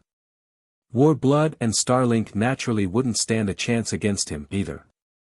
At this moment, Cleansing Flame even started wondering how Prison Tiger would react if he found out that Shifeng had repelled Demon Palace's main force members all by himself in a frontal confrontation. Meanwhile, after Shifeng heavily injured the Guardian Soldier, Kola, Turtledove, and Shadow Sword joined the fight. Although the 3 of them were not as strong as Shifeng, they still weren't existences that Warbloods and Starlink's experts could take on one-on-one. Only Domain Realm experts like Blood Oath and the 4 Shadow Demons would stand a chance against them. For a time, the members of Heaven's Blade, Warblood, and Starlink watched quietly as Shifeng's group of 4 took out the Guardian Soldier, an indescribably complex atmosphere filling the hall. After looting the Guardian Soldier, Shifeng turned to Blood Oath, a smile appearing on his face as he asked, "Commander Blood, you've been watching for quite some time now. Are you planning to leave on your own? Or do you want me to send you off?" Although Blood Oath and the others had reached Tier 3, they still were not much of a threat to Shifeng. After all, he possessed multiple fragmented legendary items. He would, at most, be wary of Warbloods and Starlink's hidden trump cards. After all, as Dragonheart Island's #1 adventurer team, Warblood should have come across plenty of fortuitous opportunities. The strength it concealed definitely could not be underestimated. At Shifeng's words, Blood Oath's complexion turned ashen. For a moment, the Berserker wavered over his decision. If he chose to fight, he would have to go up against Shifeng, someone whose strength rivaled Dragonheart Island's 3 peerless monsters. If he chose to retreat, he would be abandoning an excellent opportunity to obtain a Tree of Life. In addition, Warblood's reputation would most likely take a hit. After all, it would be impossible to keep such a huge incident under wraps. Read latest chapters at Wuxia World. Meanwhile, when Heaven's Blades members saw this scene, they could not help but look at Shifeng in reverence. Ever since War Blood became Dragonheart Island's #1 adventurer team, it had remained in the limelight of Dragonheart Island. No superpower dared to offend it. Aside from Shifeng, there were most likely only a handful of individuals that could push War Blood to such an extent. Right then, however, another commotion occurred in the inner corridor. Immediately, everyone turned to look at the altar hall's entrance. In the next moment, a team consisting of 50+ members walked out of the monster-infested inner corridor and into the hall. The powerful aura the team exuded surprised everyone present. Meanwhile, every one of these players sported 13 Thrones Guild emblem. Leading these 13 Thrones members was an elderly man, Elder Wu, one of 13 Thrones Grand Elders. You're tuning in to the Han Li's Wuxia Chronicles YouTube channel. We're so grateful for your support, and don't forget to subscribe to join us on this incredible journey through captivating stories. Your generosity through donations truly makes a world of difference, as it's the primary source of revenue that allows me to expand and enhance this channel for you. Thank you from the bottom of my heart for being a part of this adventure.